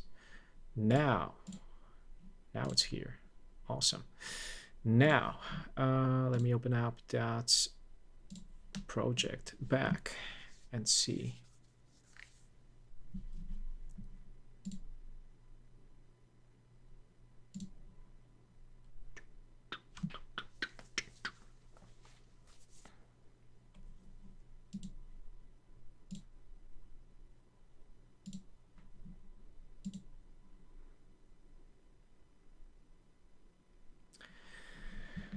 Whew. Dun, dun, dun.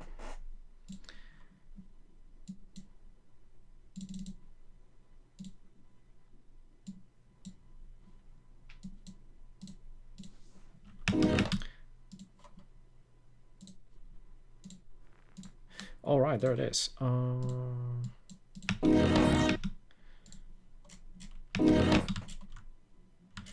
Okay, what is happening here? Okay, let me disable that. Right.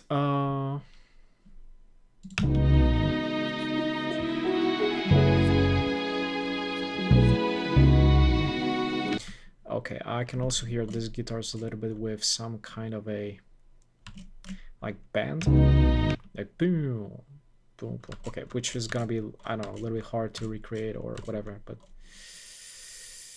whatever, it doesn't matter. Let's disable this, and where was I? Right, so I'm gonna set my keyboard to minor, C# minor, and right. Now I can go here and go like this. No way. No way. No way, it didn't save itself. What the hell? I know what I did. What? Okay, I did something wrong, apparently. Okay, let's go back and see what happened.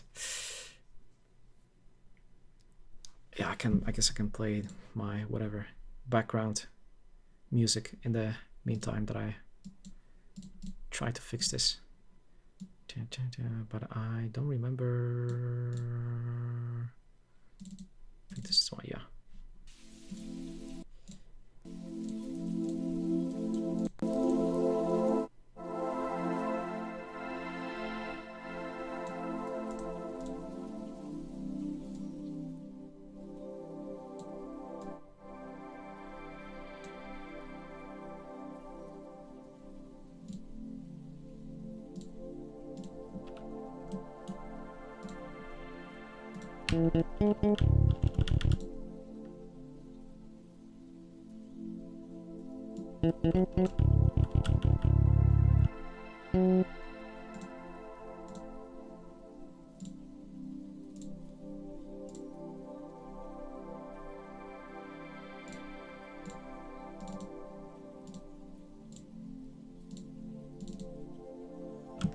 Now it's good. Now it's good. Let's get back to it.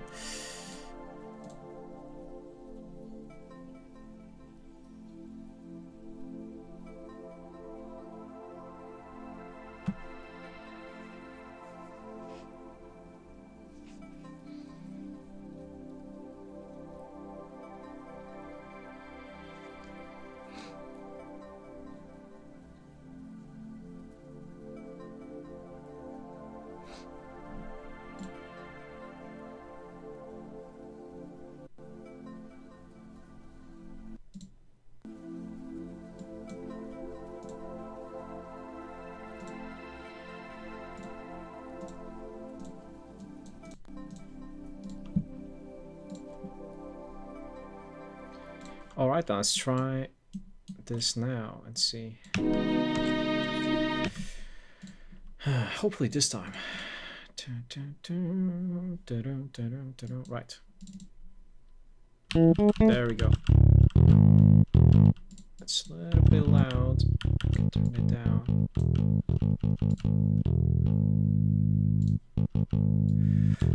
Right, so let's do some experimentation. So I guess I'm gonna, yeah, just do just that.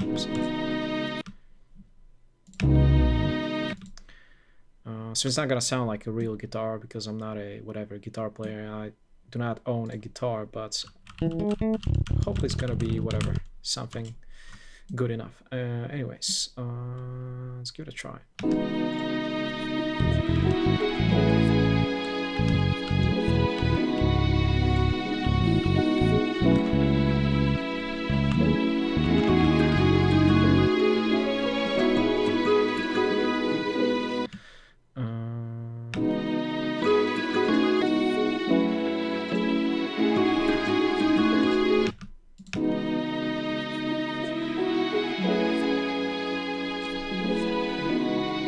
Where is this coming from? Okay.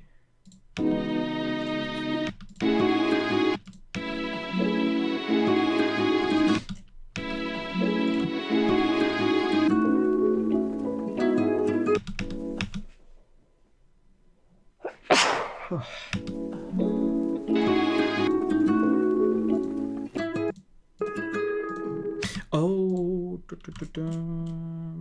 right.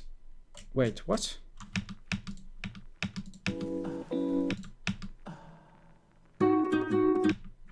$32. What? Why is it playing? 30. Okay, let's do some troubleshooting.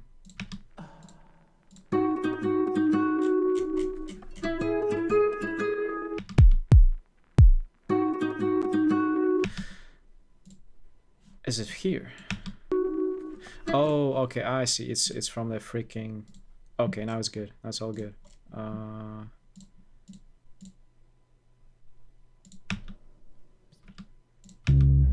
Okay, now we are good.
So somewhere around here and ending, so F and E, somewhere around here. I feel like the notes like somewhere in this region are proper. So here and here, let's whatever, try some kind of groove in between this. Yeah,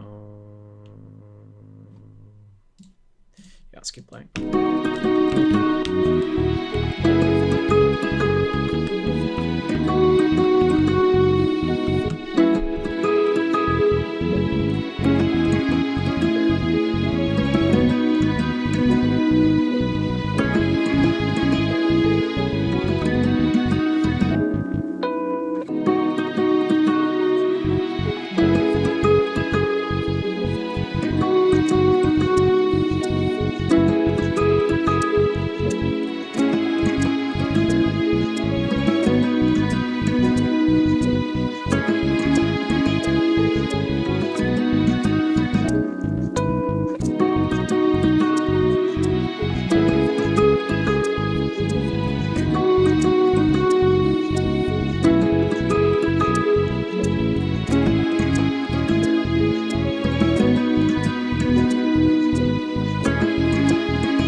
Yeah, I'm not sure, but let me maybe draw something first, and then I guess adjust a little bit later. Let me see. 3, so, or I have a different idea.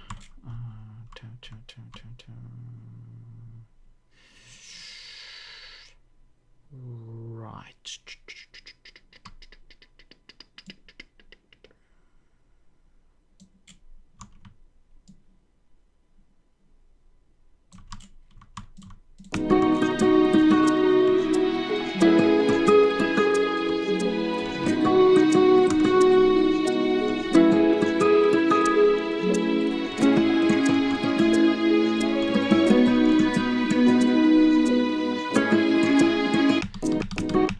So I'm gonna do it like this. Then I'm gonna put the pattern, and I wanna move this over here,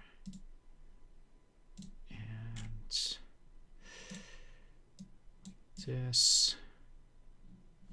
Yeah, should be good. Whatever.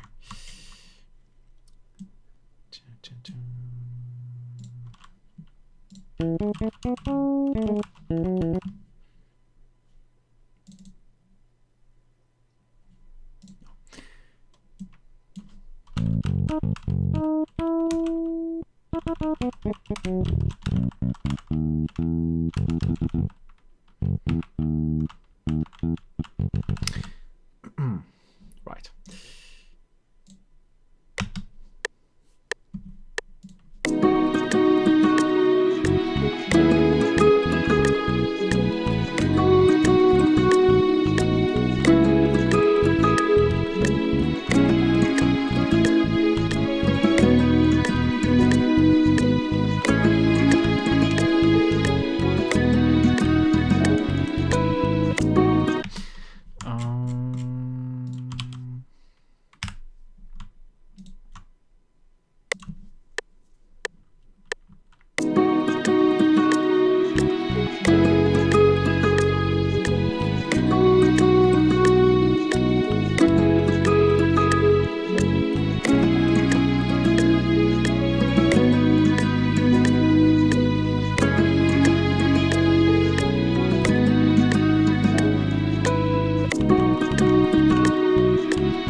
has a good start.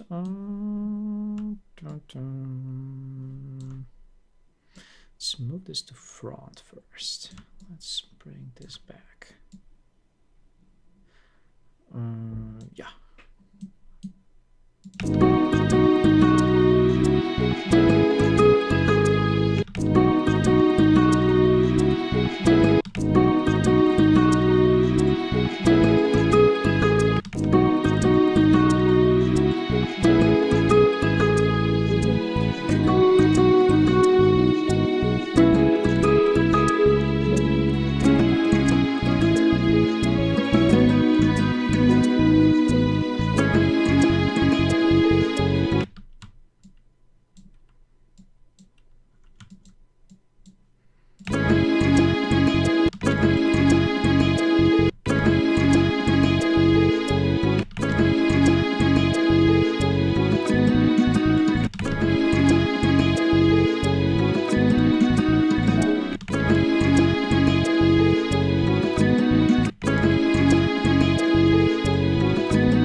What happened here?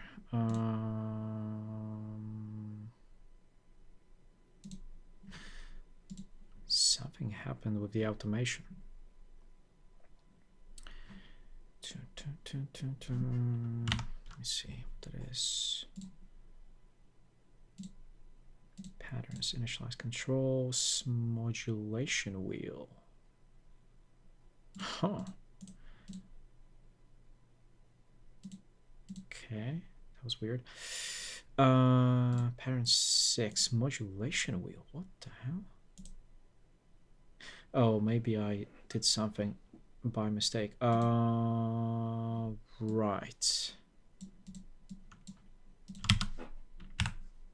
Now it's gone. Now it's good. Right. I don't think I'm gonna do anything with this. Just to be sure, I'm gonna move it here. There we go.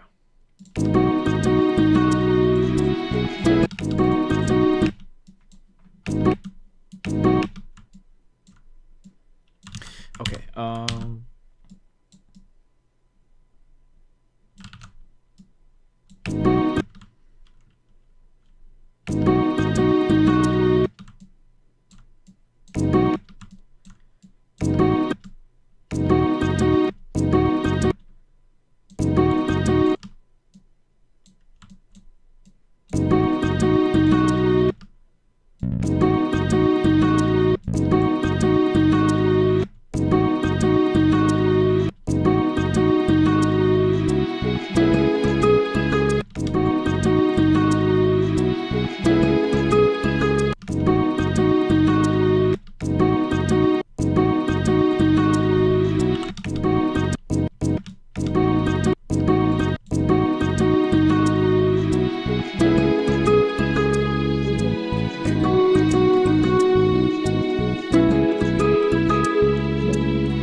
I see. Okay, sorry.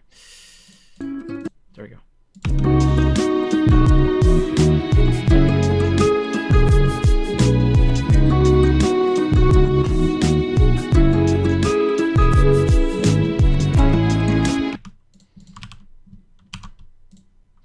So here's what I'm thinking.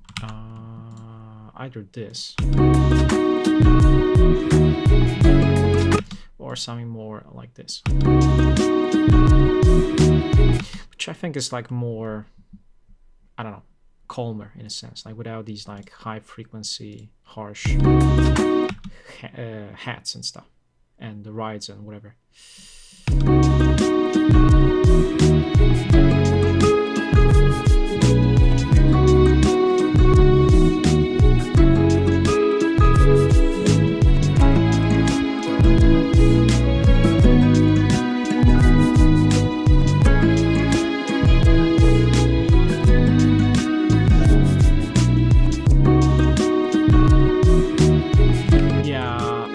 Let me see. So there is these two hats, I think, that are panned or ish.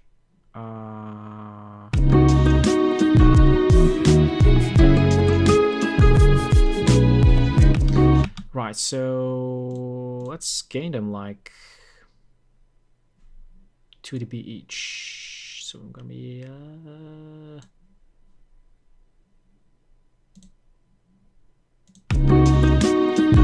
right, so gonna go 5, and this one's gonna go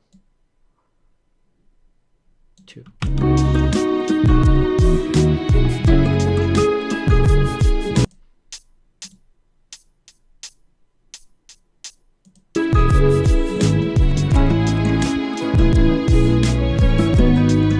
But I still like to have like a high frequency, like a open hat or something. I'm not sure. Maybe not yet.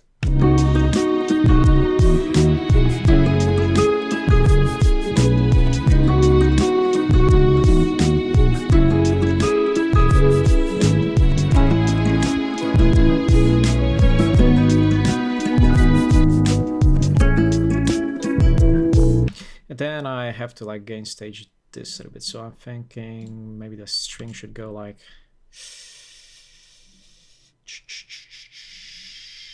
it's like 2 to be down, so let's try, yeah, -2.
Oh, there we go.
It's probably just a sample that has that white noise or that background noise in there, which is okay, but whatever.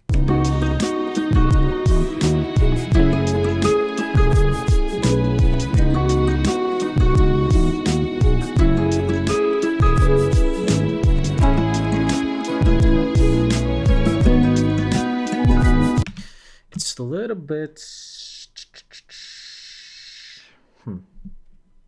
Let's try to clip it just a bit.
feel like this guitar is also like a little bit like all over the place in terms of volume, so like maybe taming it a little bit with some kind of a compressor also could be a good idea. But I don't know if I wanna like whatever experiment with it right now. I think I'm gonna leave this as it is and maybe like whatever stabilize it some other time. It's just like too jumpy. I don't know.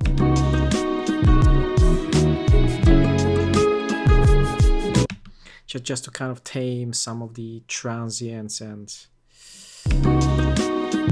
a little bit of mostly these like tonal peaks in volume, basically, which Klipper is not gonna fix, because as soon as you clip tonal parts, you just get just nasty distortion, which I don't want in here.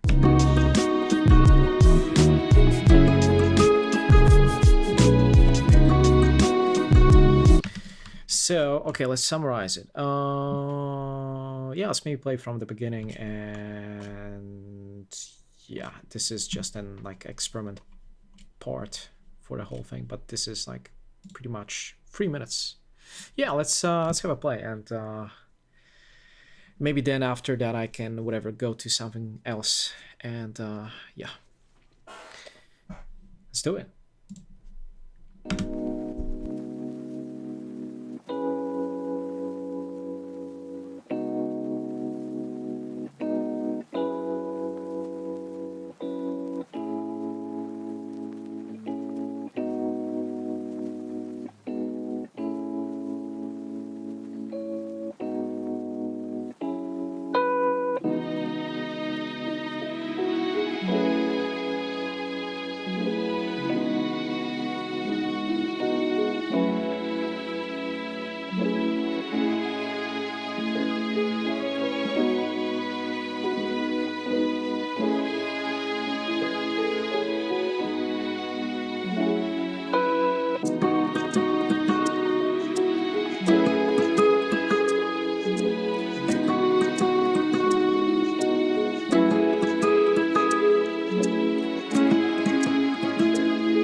Oh my god.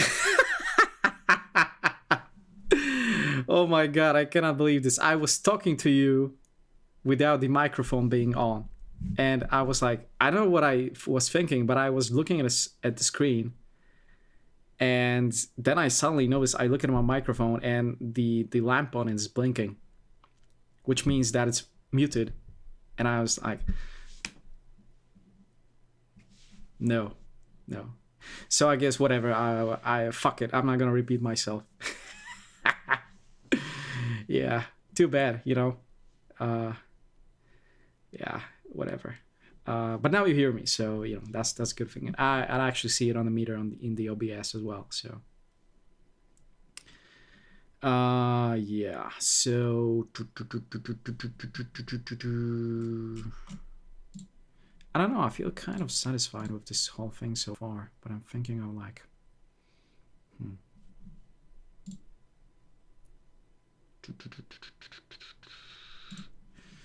yeah. So basically saving this thing, right? And maybe let's freshen things up a little bit and start something different. I do actually have a lot of like these music loops that I haven't still explored in Splice. So basically, like the original idea over here.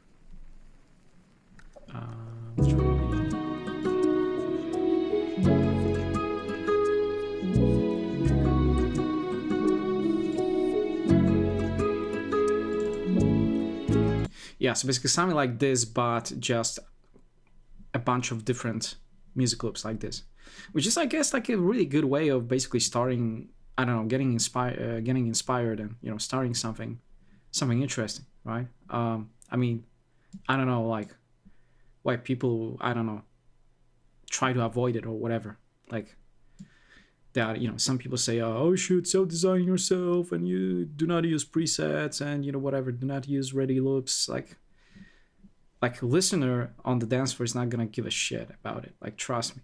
Like the most important result is the outcome, which is the music. And if it sounds good, it sounds good. And I mean, no matter how much effort or no matter which kind of shortcuts you took to get to a desired result, like if I have something like this which is ready, or well, I mean ready because I still separated parts, I still mixed them myself, added a little bit of processing, added drums, which already kind of is my own thing, despite it being from this loop, right? Which, well, you can kind of judge it by yourself, like how creative that is or how whatever lazy that is.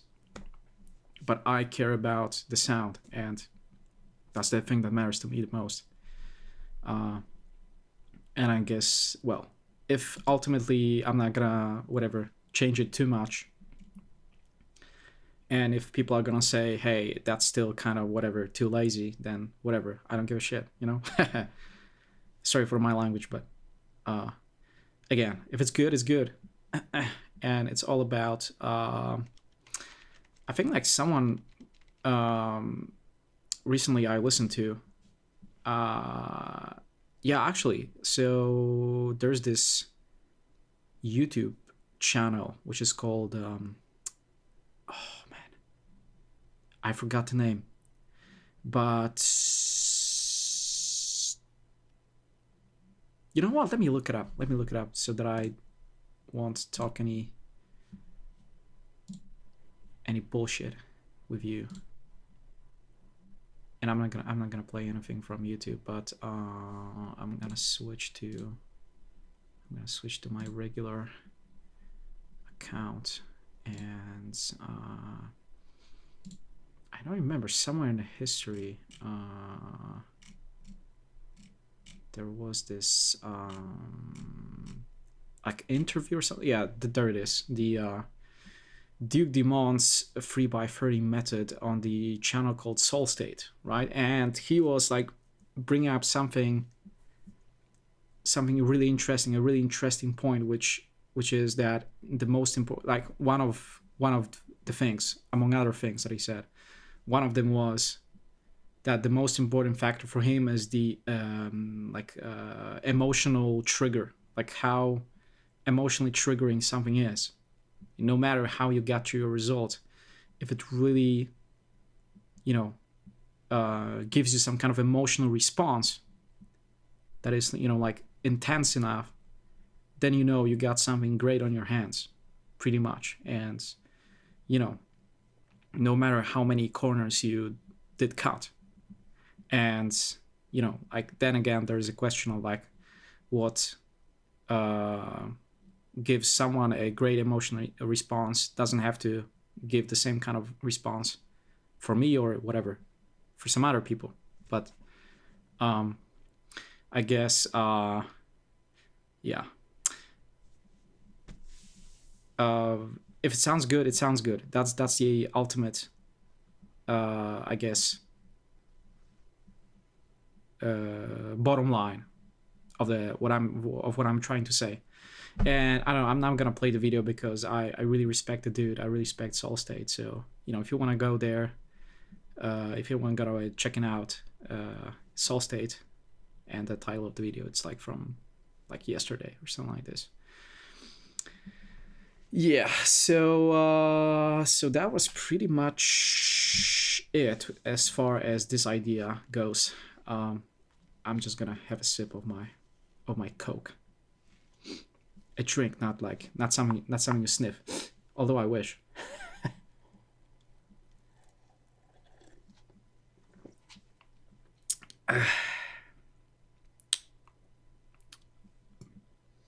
Yeah, some kind of a well, I mean, sorry Twitch, I was just joking.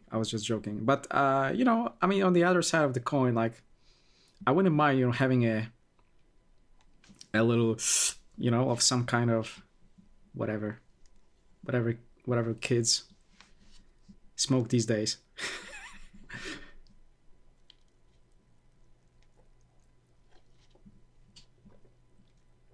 Yeah, let me see.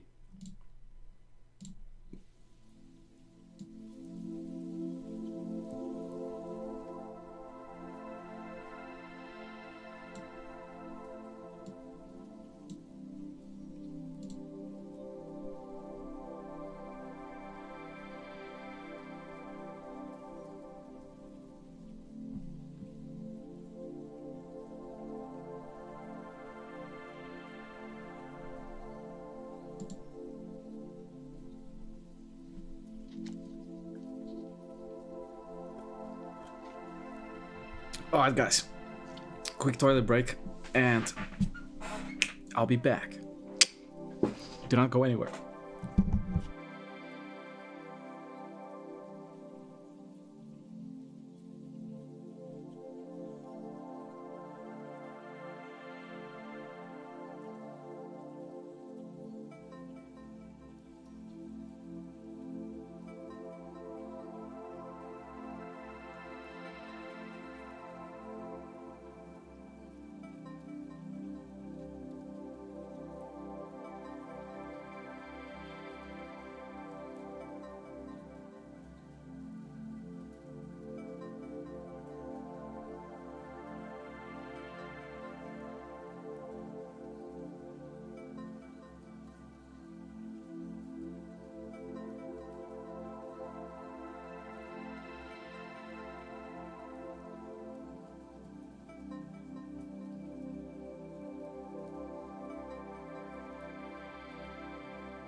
right, awesome.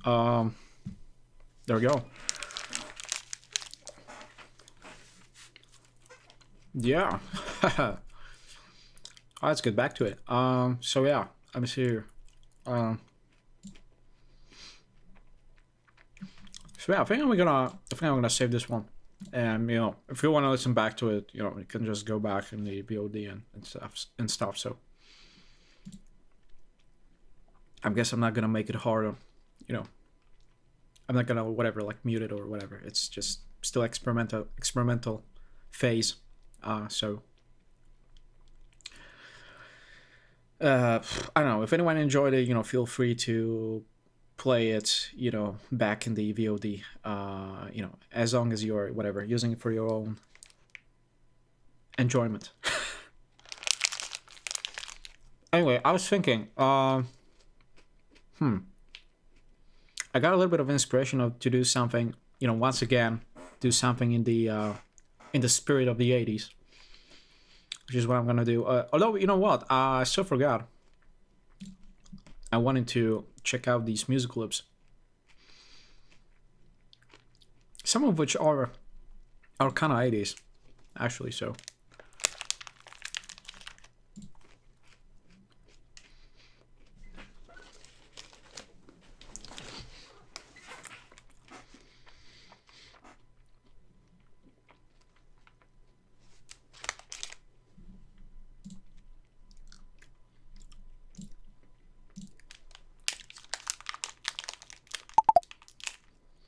oh shit, my counter timer, I forgot. Pause this thing. Anyway, yeah, there we go.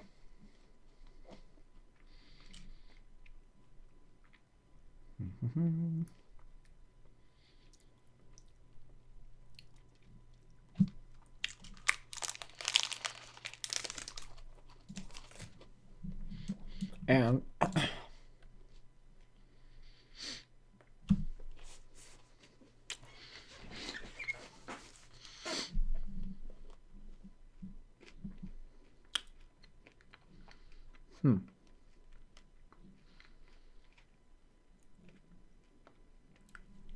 maybe it's time that we launch the broadcast, or NVIDIA broadcast, and switch up this boring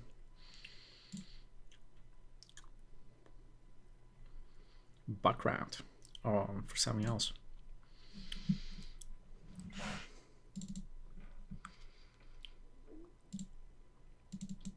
Oh shit. Nope. There we go. There we go. That's a bit better. Yeah. That's more like it.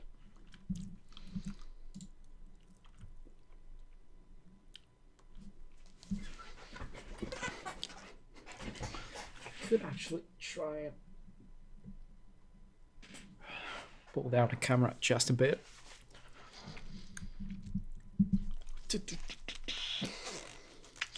Yes. All right then. Yeah. So where were we? Right. Yeah. Whatever. I don't give a shit. I can show you.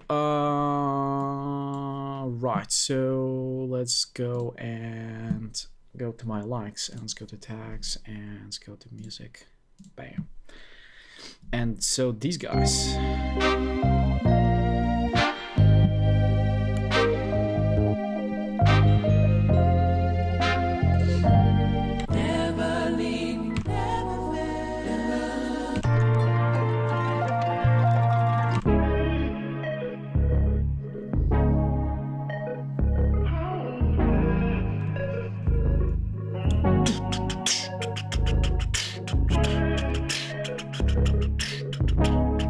You know,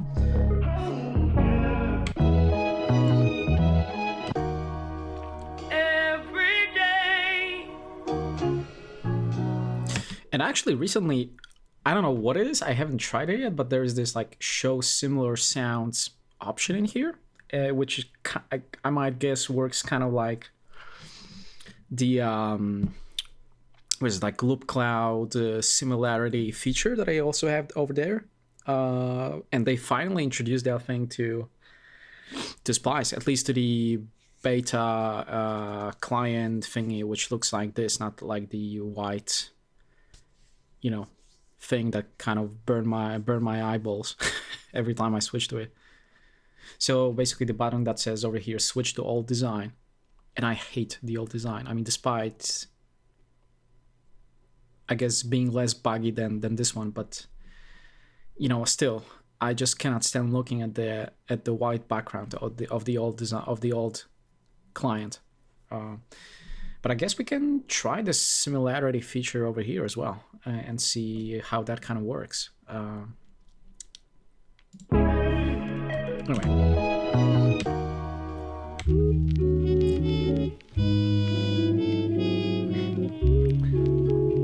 I feel like I could have these kinds of sounds like in the background of the stream and be like, damn, life is good, I don't know, I like this type of like vintage, old sounds, and Nina Simone singing on top of it. Damn, life is good, yeah.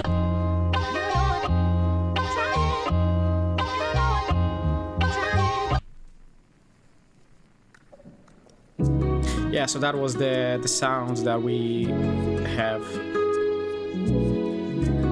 kind of rebuilt previously.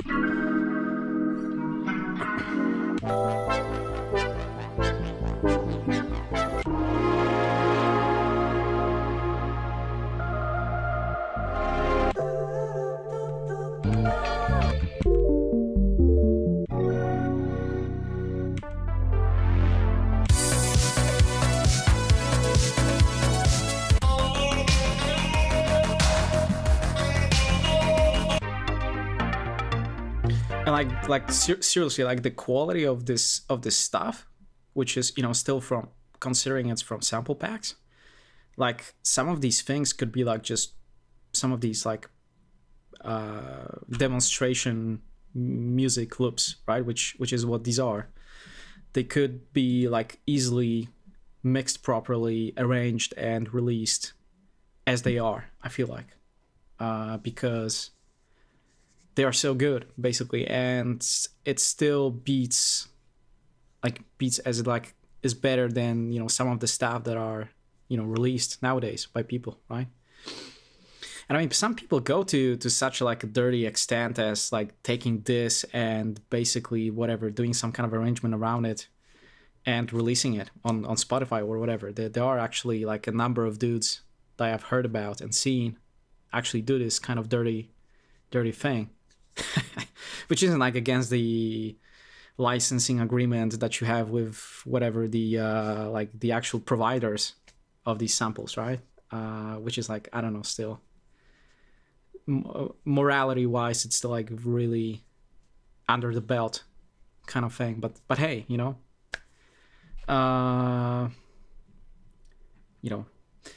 such is life, like, yeah. I mean, I don't agree with this kind of like practice, but people are weird sometimes, basically.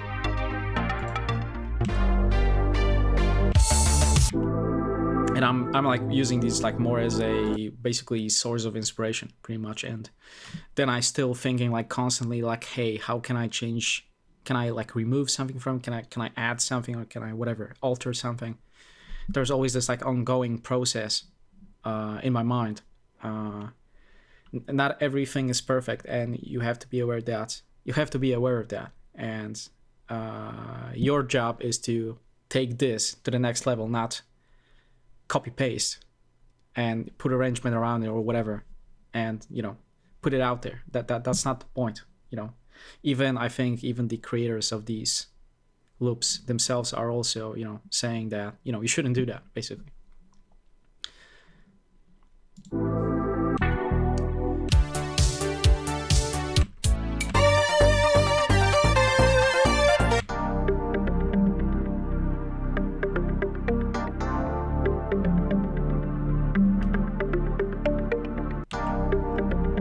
I remember this one. I actually really liked the I liked everything except the FM piano, I think. mean, it's, I don't know, it kind of throws me off a little bit. You know what? Fuck it. I have so many credits. Let's take this one. And yeah. Let's so okay. So yeah, right. I forgot. This is once again, I think, Sample Magic, ladies and gentlemen. So once again, like, I mean, they are not paying me to do this, but Sample Magic is just, really ahead of the curve when it comes to, basically great quality, creative, inspirational samples. I really think so. And, as someone who kind of tries to avoid using kind of like ready to go baked, again, loops, they are like, to me, they are on top of the chain when it comes to like basically providing something that is actually, kind of out of the box, inspirational, ready to use. And again, I cannot praise them enough, to be honest. Anyway, let's try this thing. I think there was, oh no.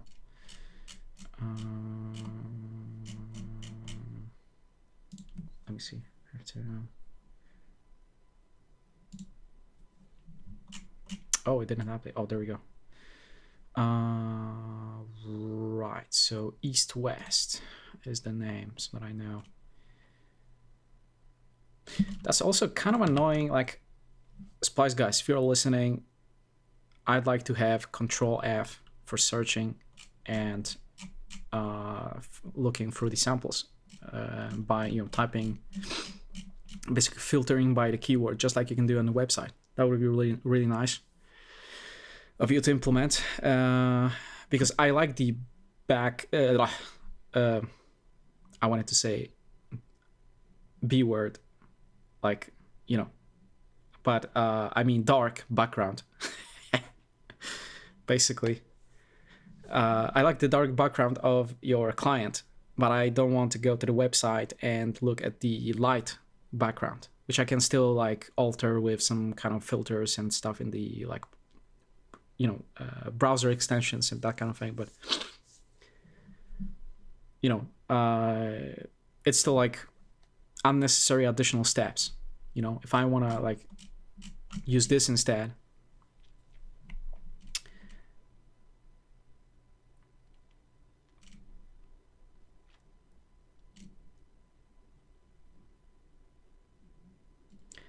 yeah, I mean, like, I cannot find whatever I want to find here, so I have to go.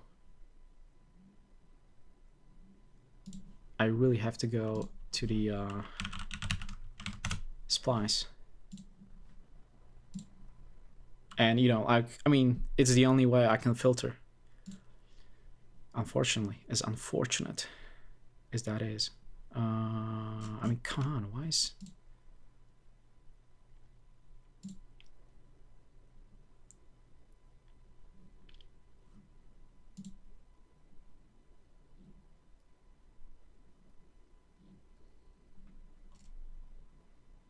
Oh yeah, I actually, oh shit. Okay, the similarity thing is also on the website, which, oh shit, I haven't noticed that. Yeah, they are changing some stuff, aren't they?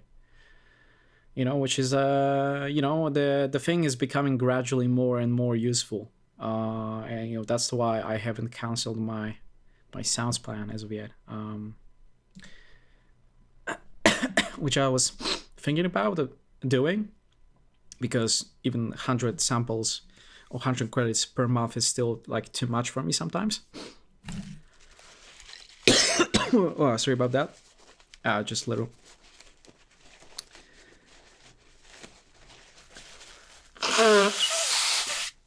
Oh god. Well, right. All right.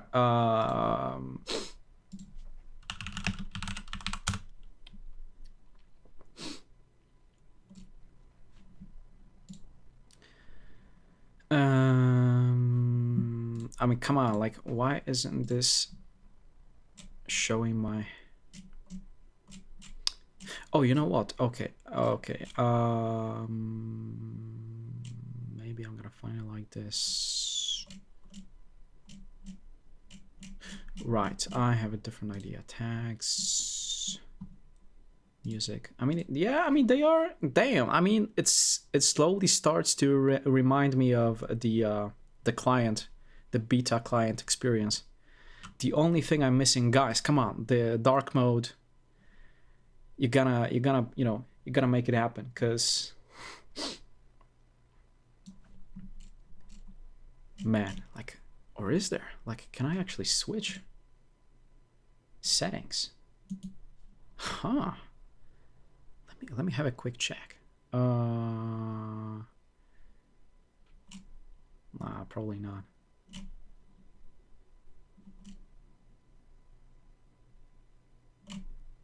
Plus notifications, nah, probably not. Yeah, I mean, it sucks. It really sucks. I mean, I can still do this, which is, oh, it's such a relief to my eyes, honestly.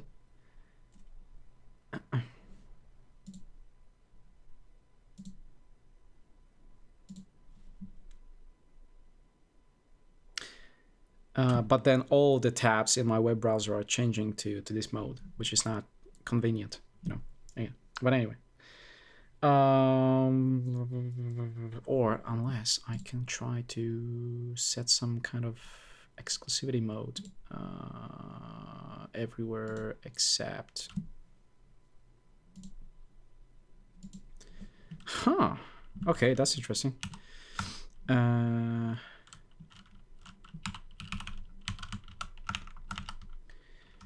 www.twitch.tv ad.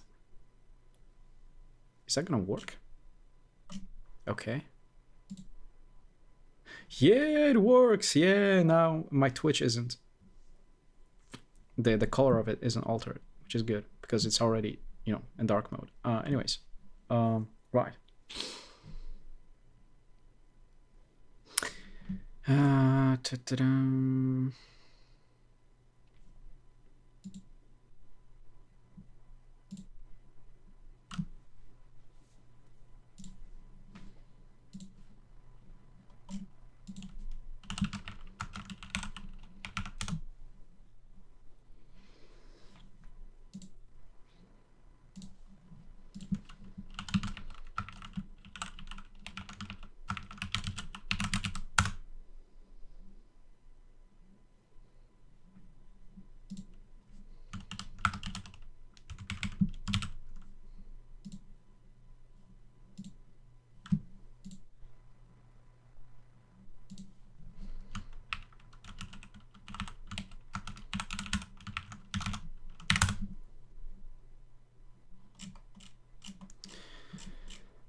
Oh yeah, right. Let me see. Browse.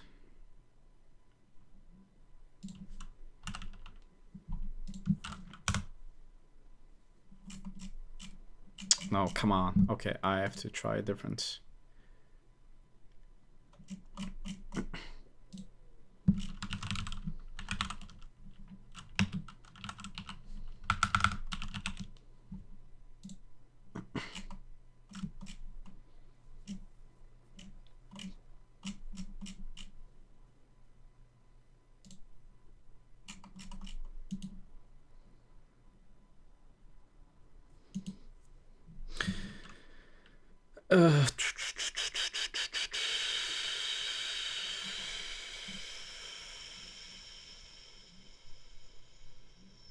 Or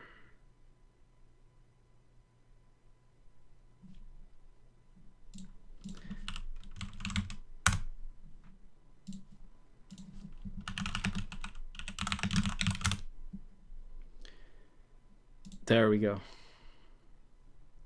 Freaking finally. And I can add it to favorites.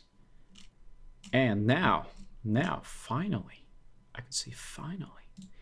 Let's go for loops. Let's go for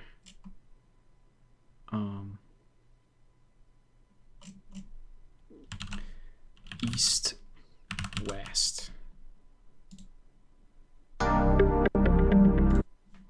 And my sound card is starting to show its age again.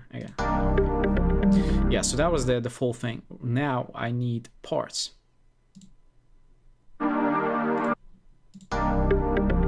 Right, so I add this. There we go. There we go. I want to have this.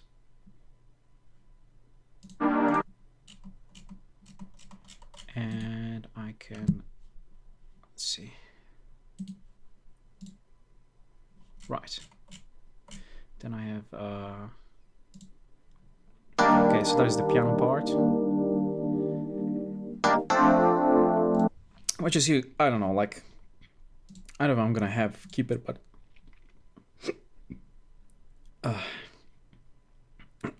it's always a good starting point. There's the next one, the bass line. Let's take it. And then there we have, okay, so there is more, or is it? But I like the guitar. The guitar kind of doesn't sound like guitar. It kind of sounds more like some kind of a plucky, synthetic, synthy thing. A little bit. But it kind of really sounds like the 80s. That's why I like it so much. And let's go to the, yeah, we got that already. Bass, yes, yes. Full up, yes.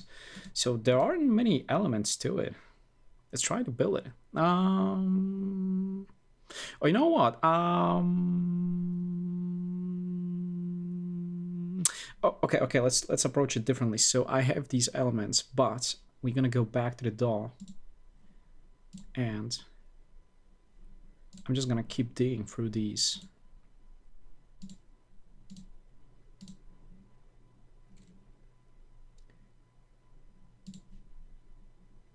These music loops. Like, oh, I'm gonna go for the web browser experience. Downloads, browse.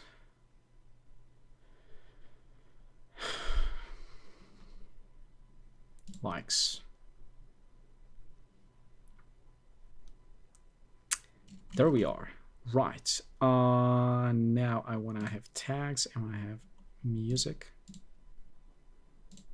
Or maybe if I will not get enough of whatever inspiration from what I have here, which is still already a good starting point, I think we're gonna search for some new ones and see if there's anything else interesting, you know?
Yeah, this feels like an incredible start to some kind of a track, although, yeah, I mean, I really like this one, but I saved it to favorites, but I don't know what I could do with this, honestly.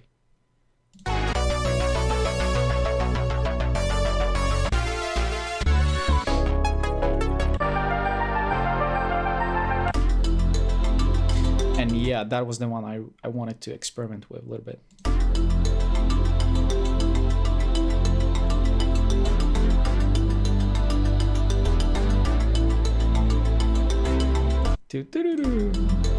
Yeah, whatever.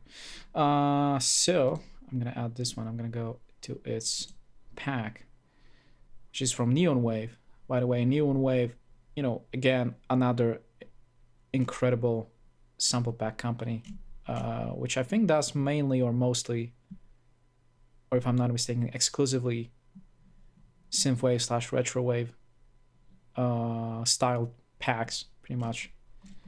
And yeah, you can be, like, as they say, you can be a what is the expression, like you can be a jack of all trades or master of none, as they say sometimes, even though, like, I'm still implied to say that, you know, Sample Magic really does it great with, still considering the amount of different packs and different genres that they are, you know, providing sounds for. They are still on top of their game. So I mean, I guess you could say jack of all trades, master of none, except in case of Sample Magic, because they are freaking, you know, master of it all, I feel like. But anyway, downloads. You know, maybe I'm hyping it too much, but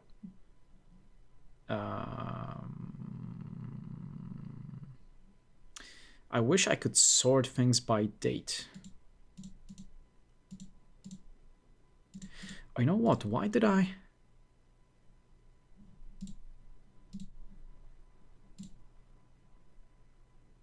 Huh. What did I do, actually? I don't even remember what I did. Right, downloads. And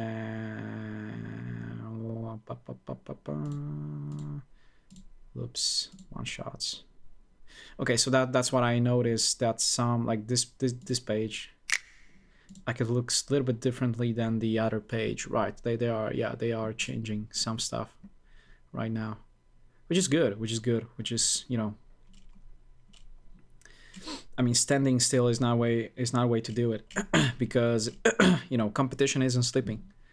You know, hello Loop Cloud. And I used to use this Loop Cloud, but I don't know, I just kind of stopped, and I still have credits in there. But the problem is I cannot use my credits until I start subscribing again. It's like, I don't know. Splice always used to be cheaper, and I pay like 80 euros a month, and then they introduced this bridge thing, or Soundsplash plan, basically, for 10, and then I think I got a month for free or something like this, and yeah, then I started using that instead, and I'm kind of still using it till today. And yeah, I'd rather pay a monthly fee for this than paying a month for Spotify or whatever, Netflix, which I don't have, or, well, I use Deezer, but on a free plan. So and why I use Deezer is kind of a weird story, which I have talked a little bit about during previous streams, but yeah, but I guess I'm okay with playing commercials sometimes. Anyways, I still really, I don't know where my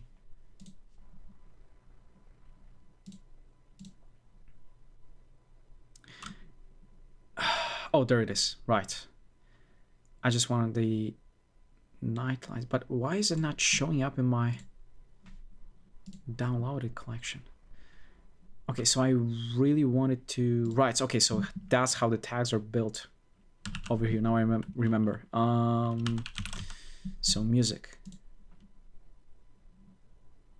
There it is, I think. That's the one. And now I want to go in here, but still I wanted to have the name of that thing. So Aztec. Aztec is what we are looking for, and we are looking for loops. And now, where's that shit? Yeah, okay, it's loading. It's loading, it's loading, it's loading. Okay, and now we're gonna sort it by Aztec. Haha, we smart, bro.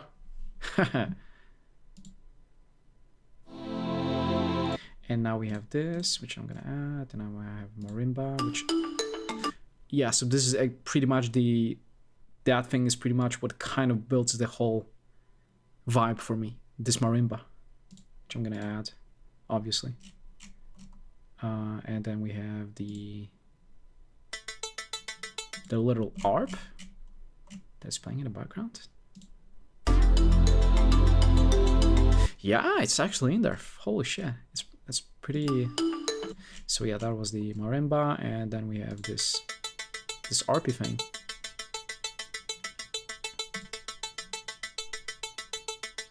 Which I don't really get. The waveform looks like it's some kind of a riser sweepy thing. Like it goes up and down in volume, but it kind of doesn't it? I don't know, like I feel like what the waveform is showing and what the actual sound is all about, it's like, I don't know, I wish, like I probably have to check it out in the DAW or whatever. Strip out that. And then there is bassline.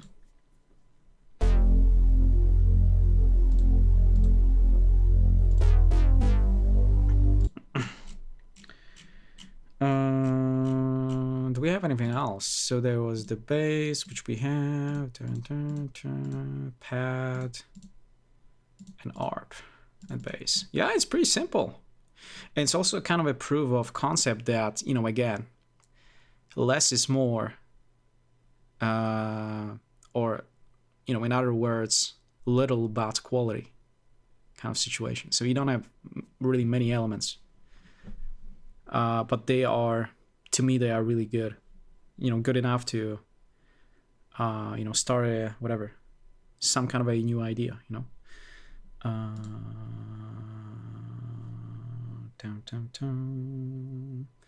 All right then, so let me see, let me just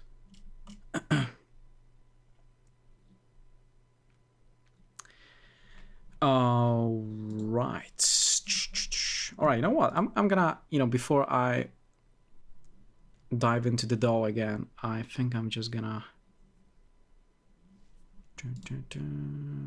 sort it by music loops again. I'm just gonna keep going with whatever I was doing previously.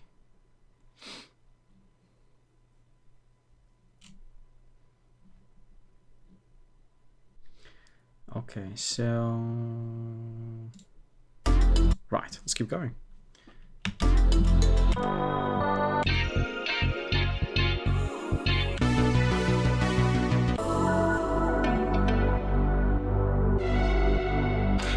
Yeah, I remember this one.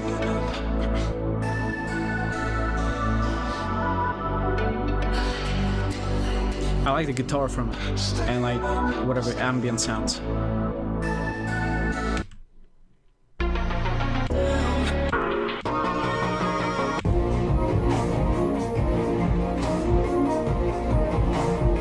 And this one feels like more like a cyberpunk-esque thingy, although I don't know, it kind of feels like filtered in a sort of weird way. I don't know, but the overall combination of sounds is really nice.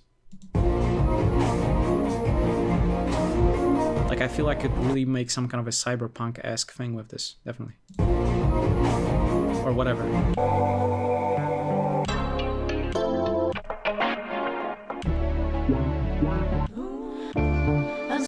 And I think they're okay. There's some other, yeah, more again, like I don't know, classical sounds or whatever, soul, vintage.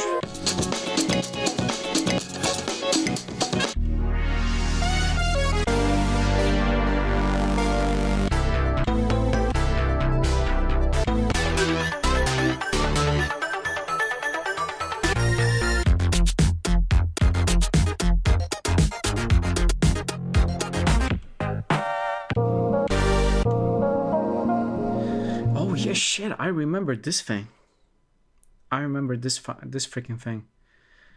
I actually have a project called Hattori, and it's pretty much this like lo-fi thing.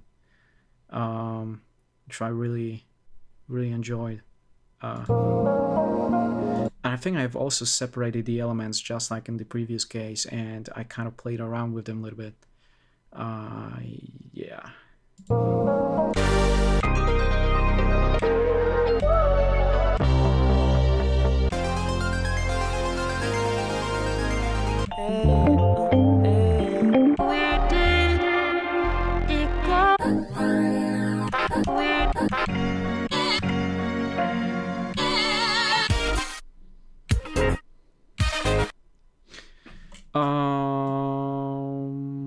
Is it possible that I don't have... Huh.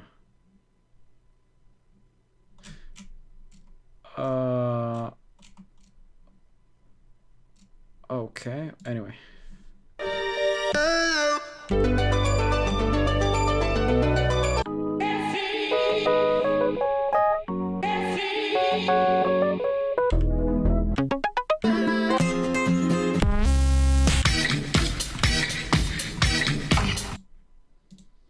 Yeah, and I think that's pretty much it. Oh, that was surprisingly little, if I have to be honest. So I guess we're gonna let's actually go on a hunt and look for some new and interesting music clips. I mean, here is another, I guess, like argument for, trying an approach, creating ideas that way, is that there are so many already out there. Like, why wouldn't you at least try and listen to them and stuff? So I guess that is why I am kind of doing this. Let me see here. I have to just focus a little bit.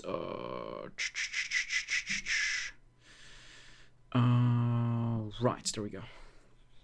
And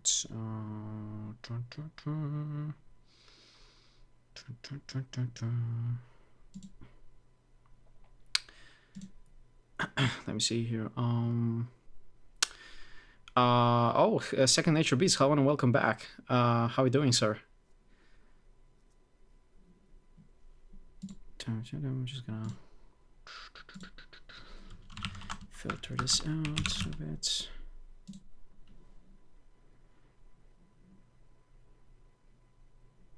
Okay, should be good. Let's skip all of them. Okay, let's have a listen. Let's see.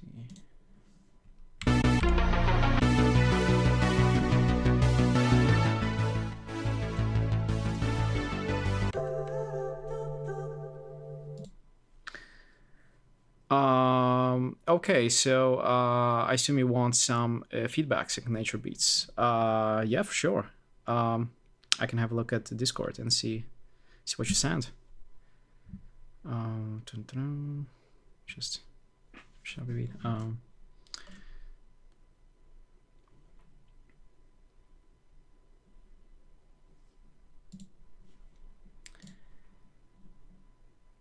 Right, awesome. Let me see. Let me just copy the link and let's paste it then. The fossil record is necessary. Sorry about that. I'll just have to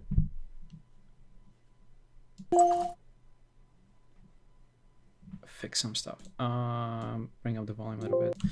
Switch the scene and yeah. All right then. So I assume that you have read everything under the exclamation mark feedback, and like everything is crystal clear and and stuff. So yeah. So that you know that whatever the VODs are, re-uploaded to YouTube, then that sort of thing. And I assume that's okay. Awesome. Let's do it. All right then. The fossil record is necessarily incomplete because of the processes of erosion, but the Darwinian concept of evolution and natural selection is profoundly verified, not just by the fossil record, not just by the clear experience of artificial selection, but by the record in the nucleic acid.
All right then.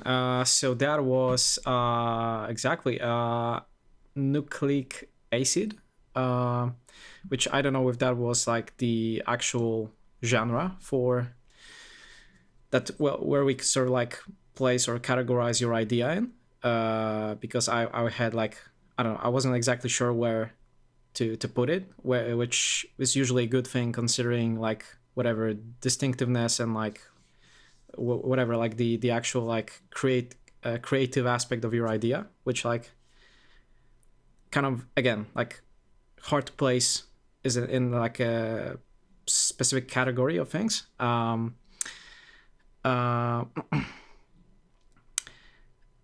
me see, just what the vocal was saying on the drop.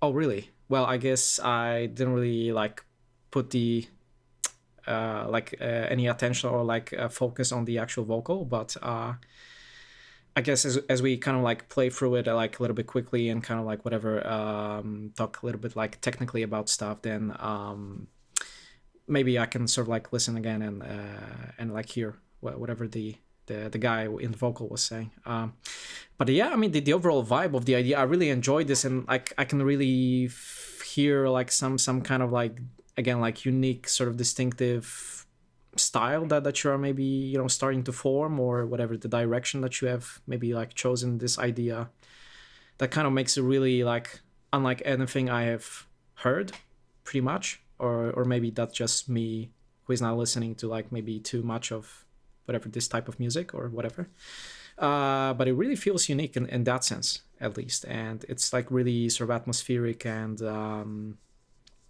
even like if you will like kind of get rid of the drums, like hypothetically speaking, then you could even like consider this as kind of like an ambient thing you could whatever relax to or whatever, study to or something like this. I really think so. And then the drum part kind of gives it the kind of like, you know, dance feeling, like some you could go out on the dance floor and kind of dance to or whatever. Is it mixed? Okay, so yeah, actually I was thinking I had like, I guess 2 points that I have noticed and that I have kind of noted down. So the first one was you know, again, something that I usually point out to many people, which is this basically aspect of the kick drum, right? Which was like placed really nicely in your mix. But I had like one thing that I didn't.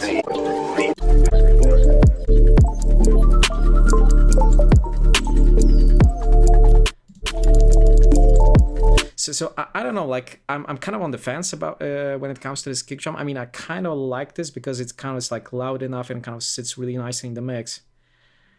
But I'm kind of missing something in it, like kind of like a, I don't know, punchy bottom end or something like this. And maybe for this type of idea, I would try to turn down the like the transient part of it a little bit to kind of make it a little bit more darker in a sense, but still have some kind of a click in there and more of a punch, which would kind of shift the the overall vibe of the track a little bit, I feel like. So to have like a little bit more punch around, how should I say this, below 100 hertz ish, or maybe just again, pick a kick drum that is like just kind of heavier in the bottom end, or that kind of has like also like a little bit longer tail, just a little bit longer, or that is as long as this one, but has just the louder tail, pretty much. Maybe that would be actually the better thing to say. And the click of it, I mean, it's, I don't know.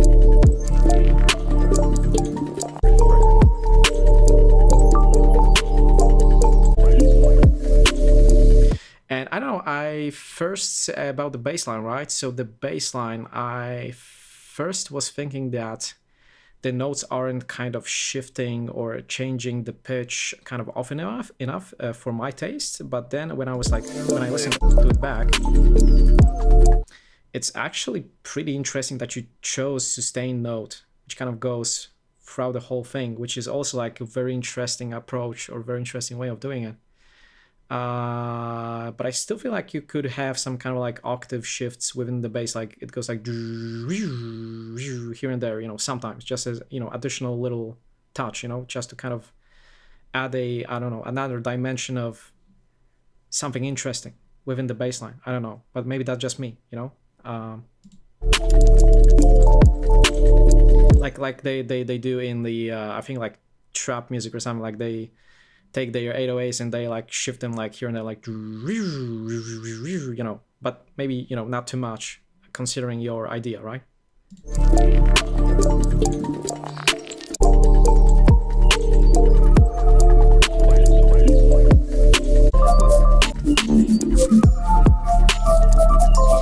Yeah, I mean, maybe the kick drum thing, the kick drum is, maybe it's probably good enough, but I would still try to like make that tail of it louder. Or if it's like let's say if it's a 16th note, then you could try to make it an 8th note instead, and kind of bring up this tail of the kick drum, so that maybe that's what would kind of just would be enough to improve the kick drum just a little bit, but other than that, maybe it's more about the taste, but I think it's still good. It's still a good kick drum.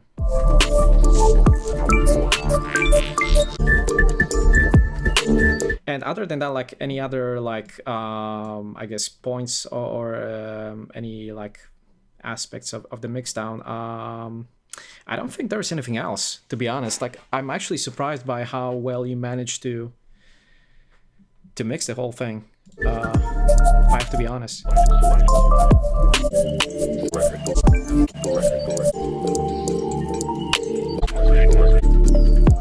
It's a really like distinctive, unique kind of piece of work with sort of a great mixdown, and maybe the kick drum would be like maybe a little bit different, but then it's all about what you like more, and maybe not about what I think. So it's really impressive actually.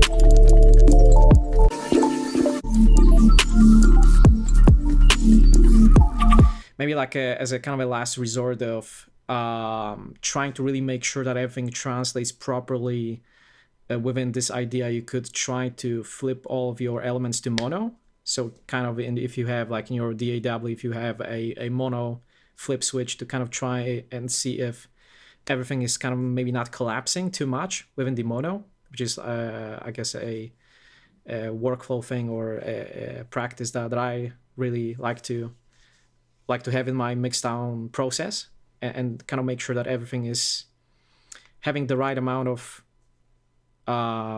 maybe it's like I'm getting too technical here, but like so basically stereo wideness, right? So whenever I'm flipping, I'm making sure that nothing is kind of just going down in volume, but it kind of stays the same. And then as soon as I bring it up to stereo again, it's getting that additional wideness, that additional sprinkle on the sides, but kind of not too much, I guess, which also depends on whatever your preference is in mixing in.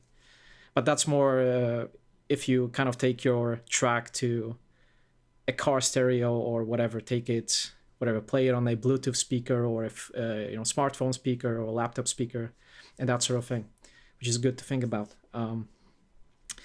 So I don't know which DAW you use, but in FL Studio you can pretty much just that there's like at the bottom of your mixing board in there, you have like this mono stereo knob, which you can kind of use to flip all of your sounds to mono and kind of like adjust them in terms of basically mono stereo balance, right?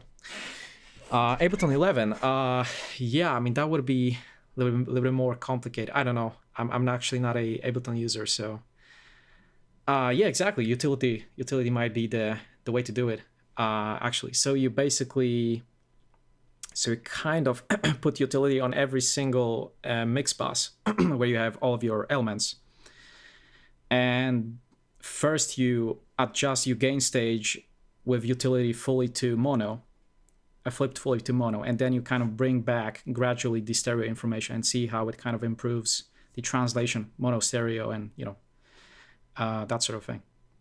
Because like Bluetooth speakers or whatever, like singular speakers that are not stereo but mono, like a standing thing on your whatever desk or something, they are usually very good at basically revealing all the problems in mono, because that's just a singular speaker.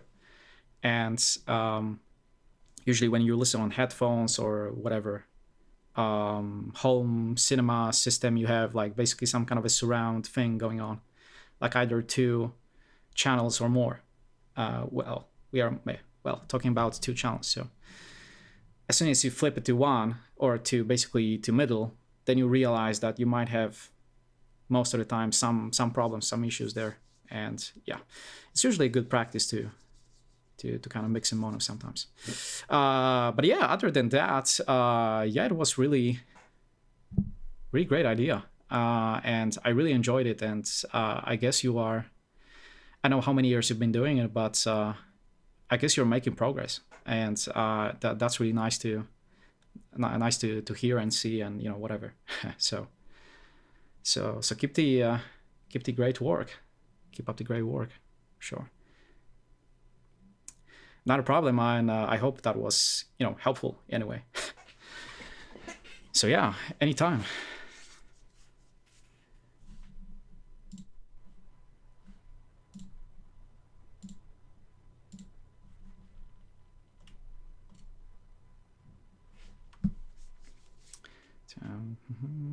Let's see here. Sure. There we go.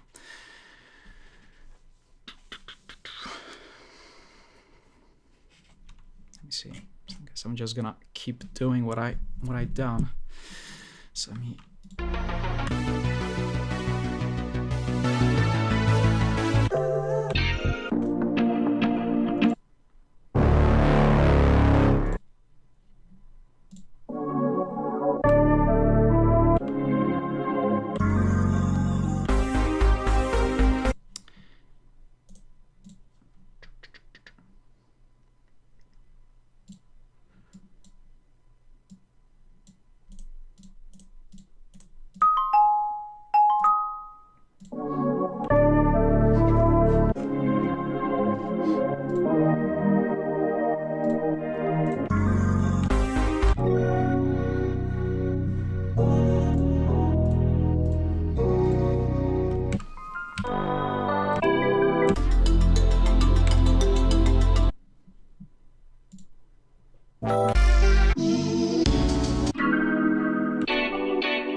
guess I have to download this one as well, since I already added to favorites. Yeah, let's keep going.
No, I already opened this up.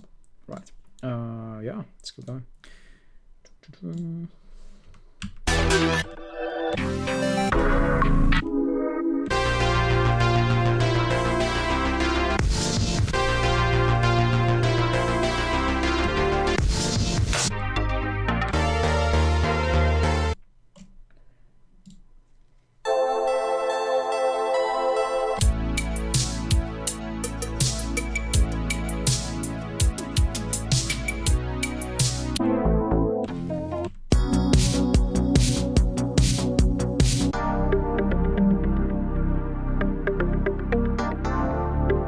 Yeah, I think I'm gonna settle on this one, and I think I'm gonna stop looking for additional loops. So yeah, let's get back to the DAW, and where were we? Right. I think I've got it somewhere. Oh no, sounds. There it is. Right, so let's drag and drop them. 1, 2, 3, 4, 5. I think that's it. And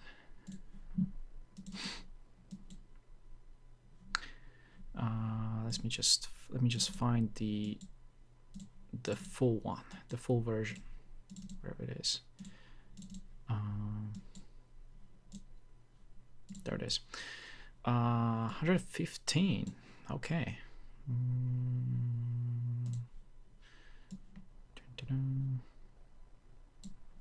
Let's get it to 36. Down. Right. Fits. 15. Sure. And let me bring down the volume a bit.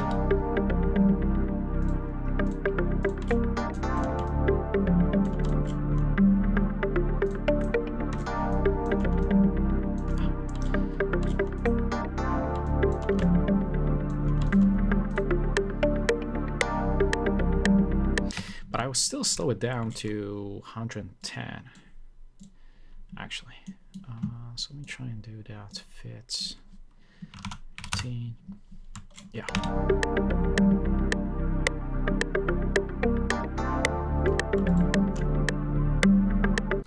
And maybe like whatever dirty way of doing this without actually putting these things together. I guess I will try first to put on some drums and see how I can improve the overall vibe of this whole thing.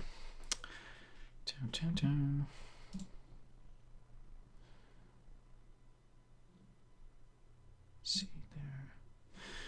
Right.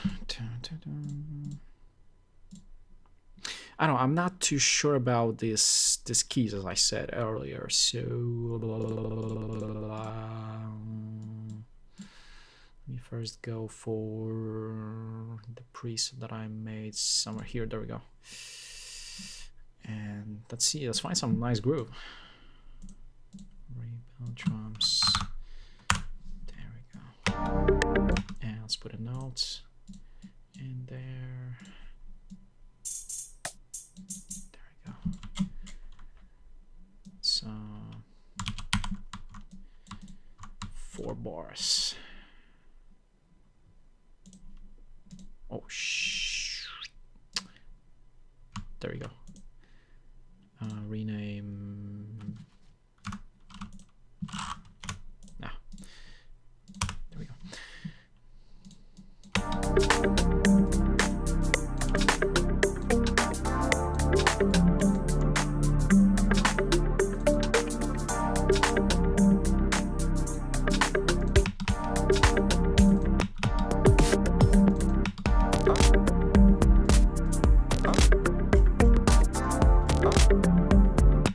I want to go slower.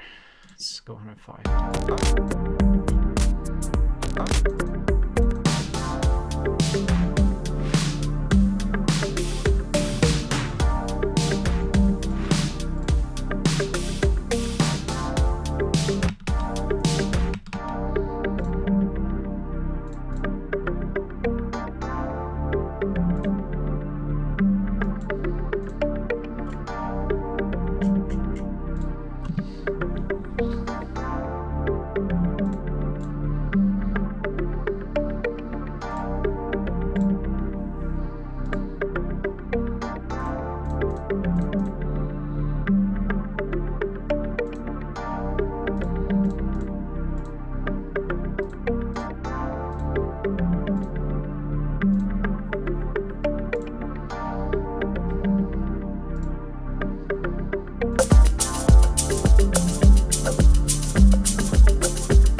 Let's try and build this thing. Right, so okay, let's push it down a bit. So first things first. Right.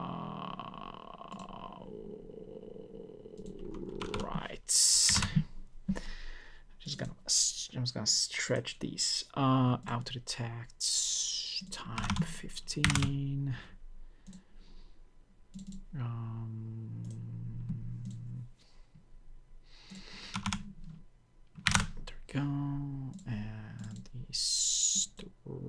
this was 115 as well. I mean, every one of them is 115, I think. Right, this one was that, and I think that's the last one to stretch 15, and right, and that was the percussion. So I'm just gonna change the color of the whole thing over here. Damn, there you go. And that is a drum part, so I'm just gonna do it like this. Bam, there we go. And I don't know, this feels to me like a very, maybe I should call it, what should I call it?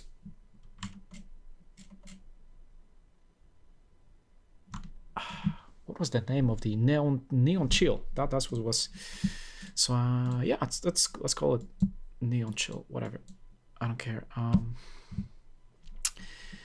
FLP turn neon chill.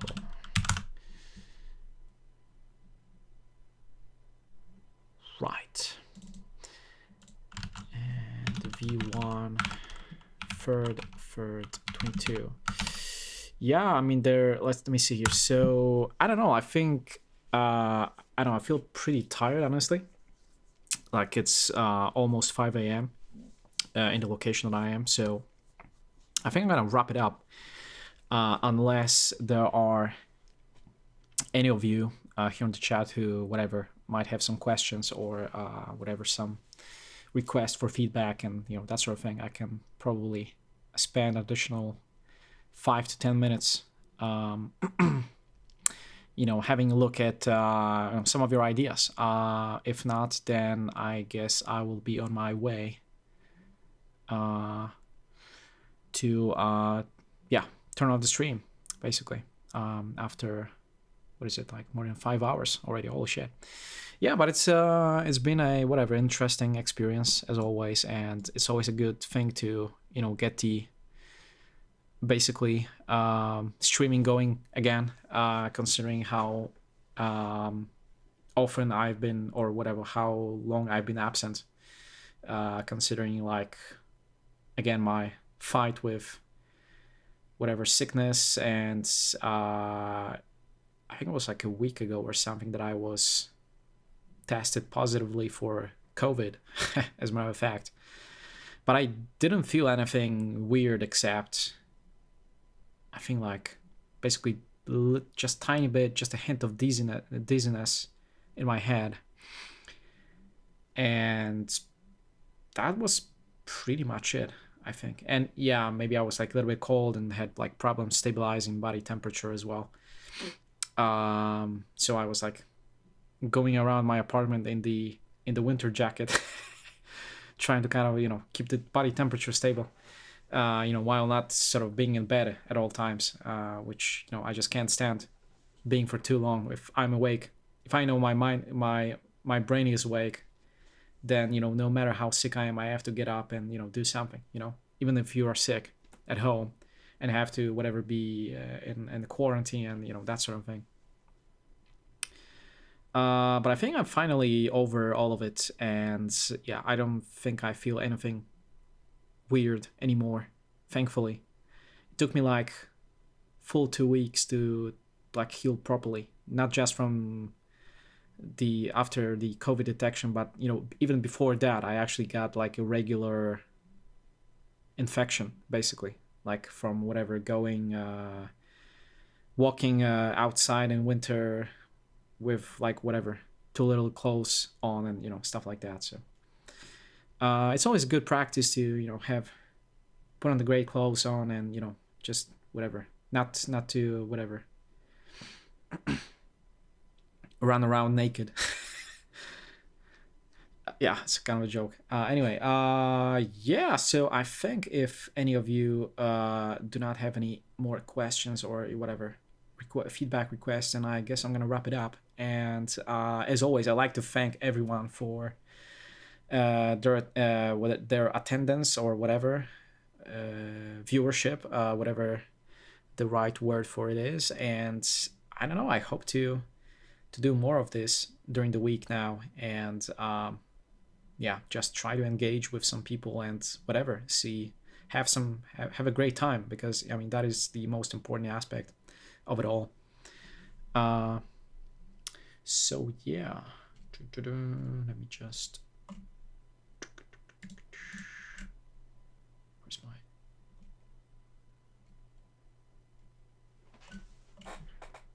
I cannot find my, there it is, yeah. Yeah, so anyways, oh, whew. Yeah, I mean that was a kind of a nice session, despite me not trying or not doing a lot of whatever productive things, but it was still nice to get some creative juices flowing and whatever, get some inspiration and that sort of thing. And at the same time, you had the ability to whatever, have a look at how I usually approach finding new ideas, pretty much. And I guess Israeli Splice is just really great source for just that, among other things, But I think that you kind of shouldn't use things like Splice or things like sample packs as like only source of inspiration. I think like people should, whatever, creative people especially, go out a little bit more and explore the world around them, whatever, engage with people, whatever, interactions, conversations, which I wish I could do more of, but I guess that's also part of being a little bit of introvert sometimes. So yeah, but yeah, just go out of the box, and sometimes you can trust me when I say that you can find inspiration in most unusual places or among most unusual circumstances or people. So yeah, I can definitely recommend that for sure. Anyways, thank you so much for watching, and stay safe, stay healthy, everyone, and have a great day, have a great evening wherever you are in the world, and I will see you hopefully on the next stream. Goodbye for now. Cheers.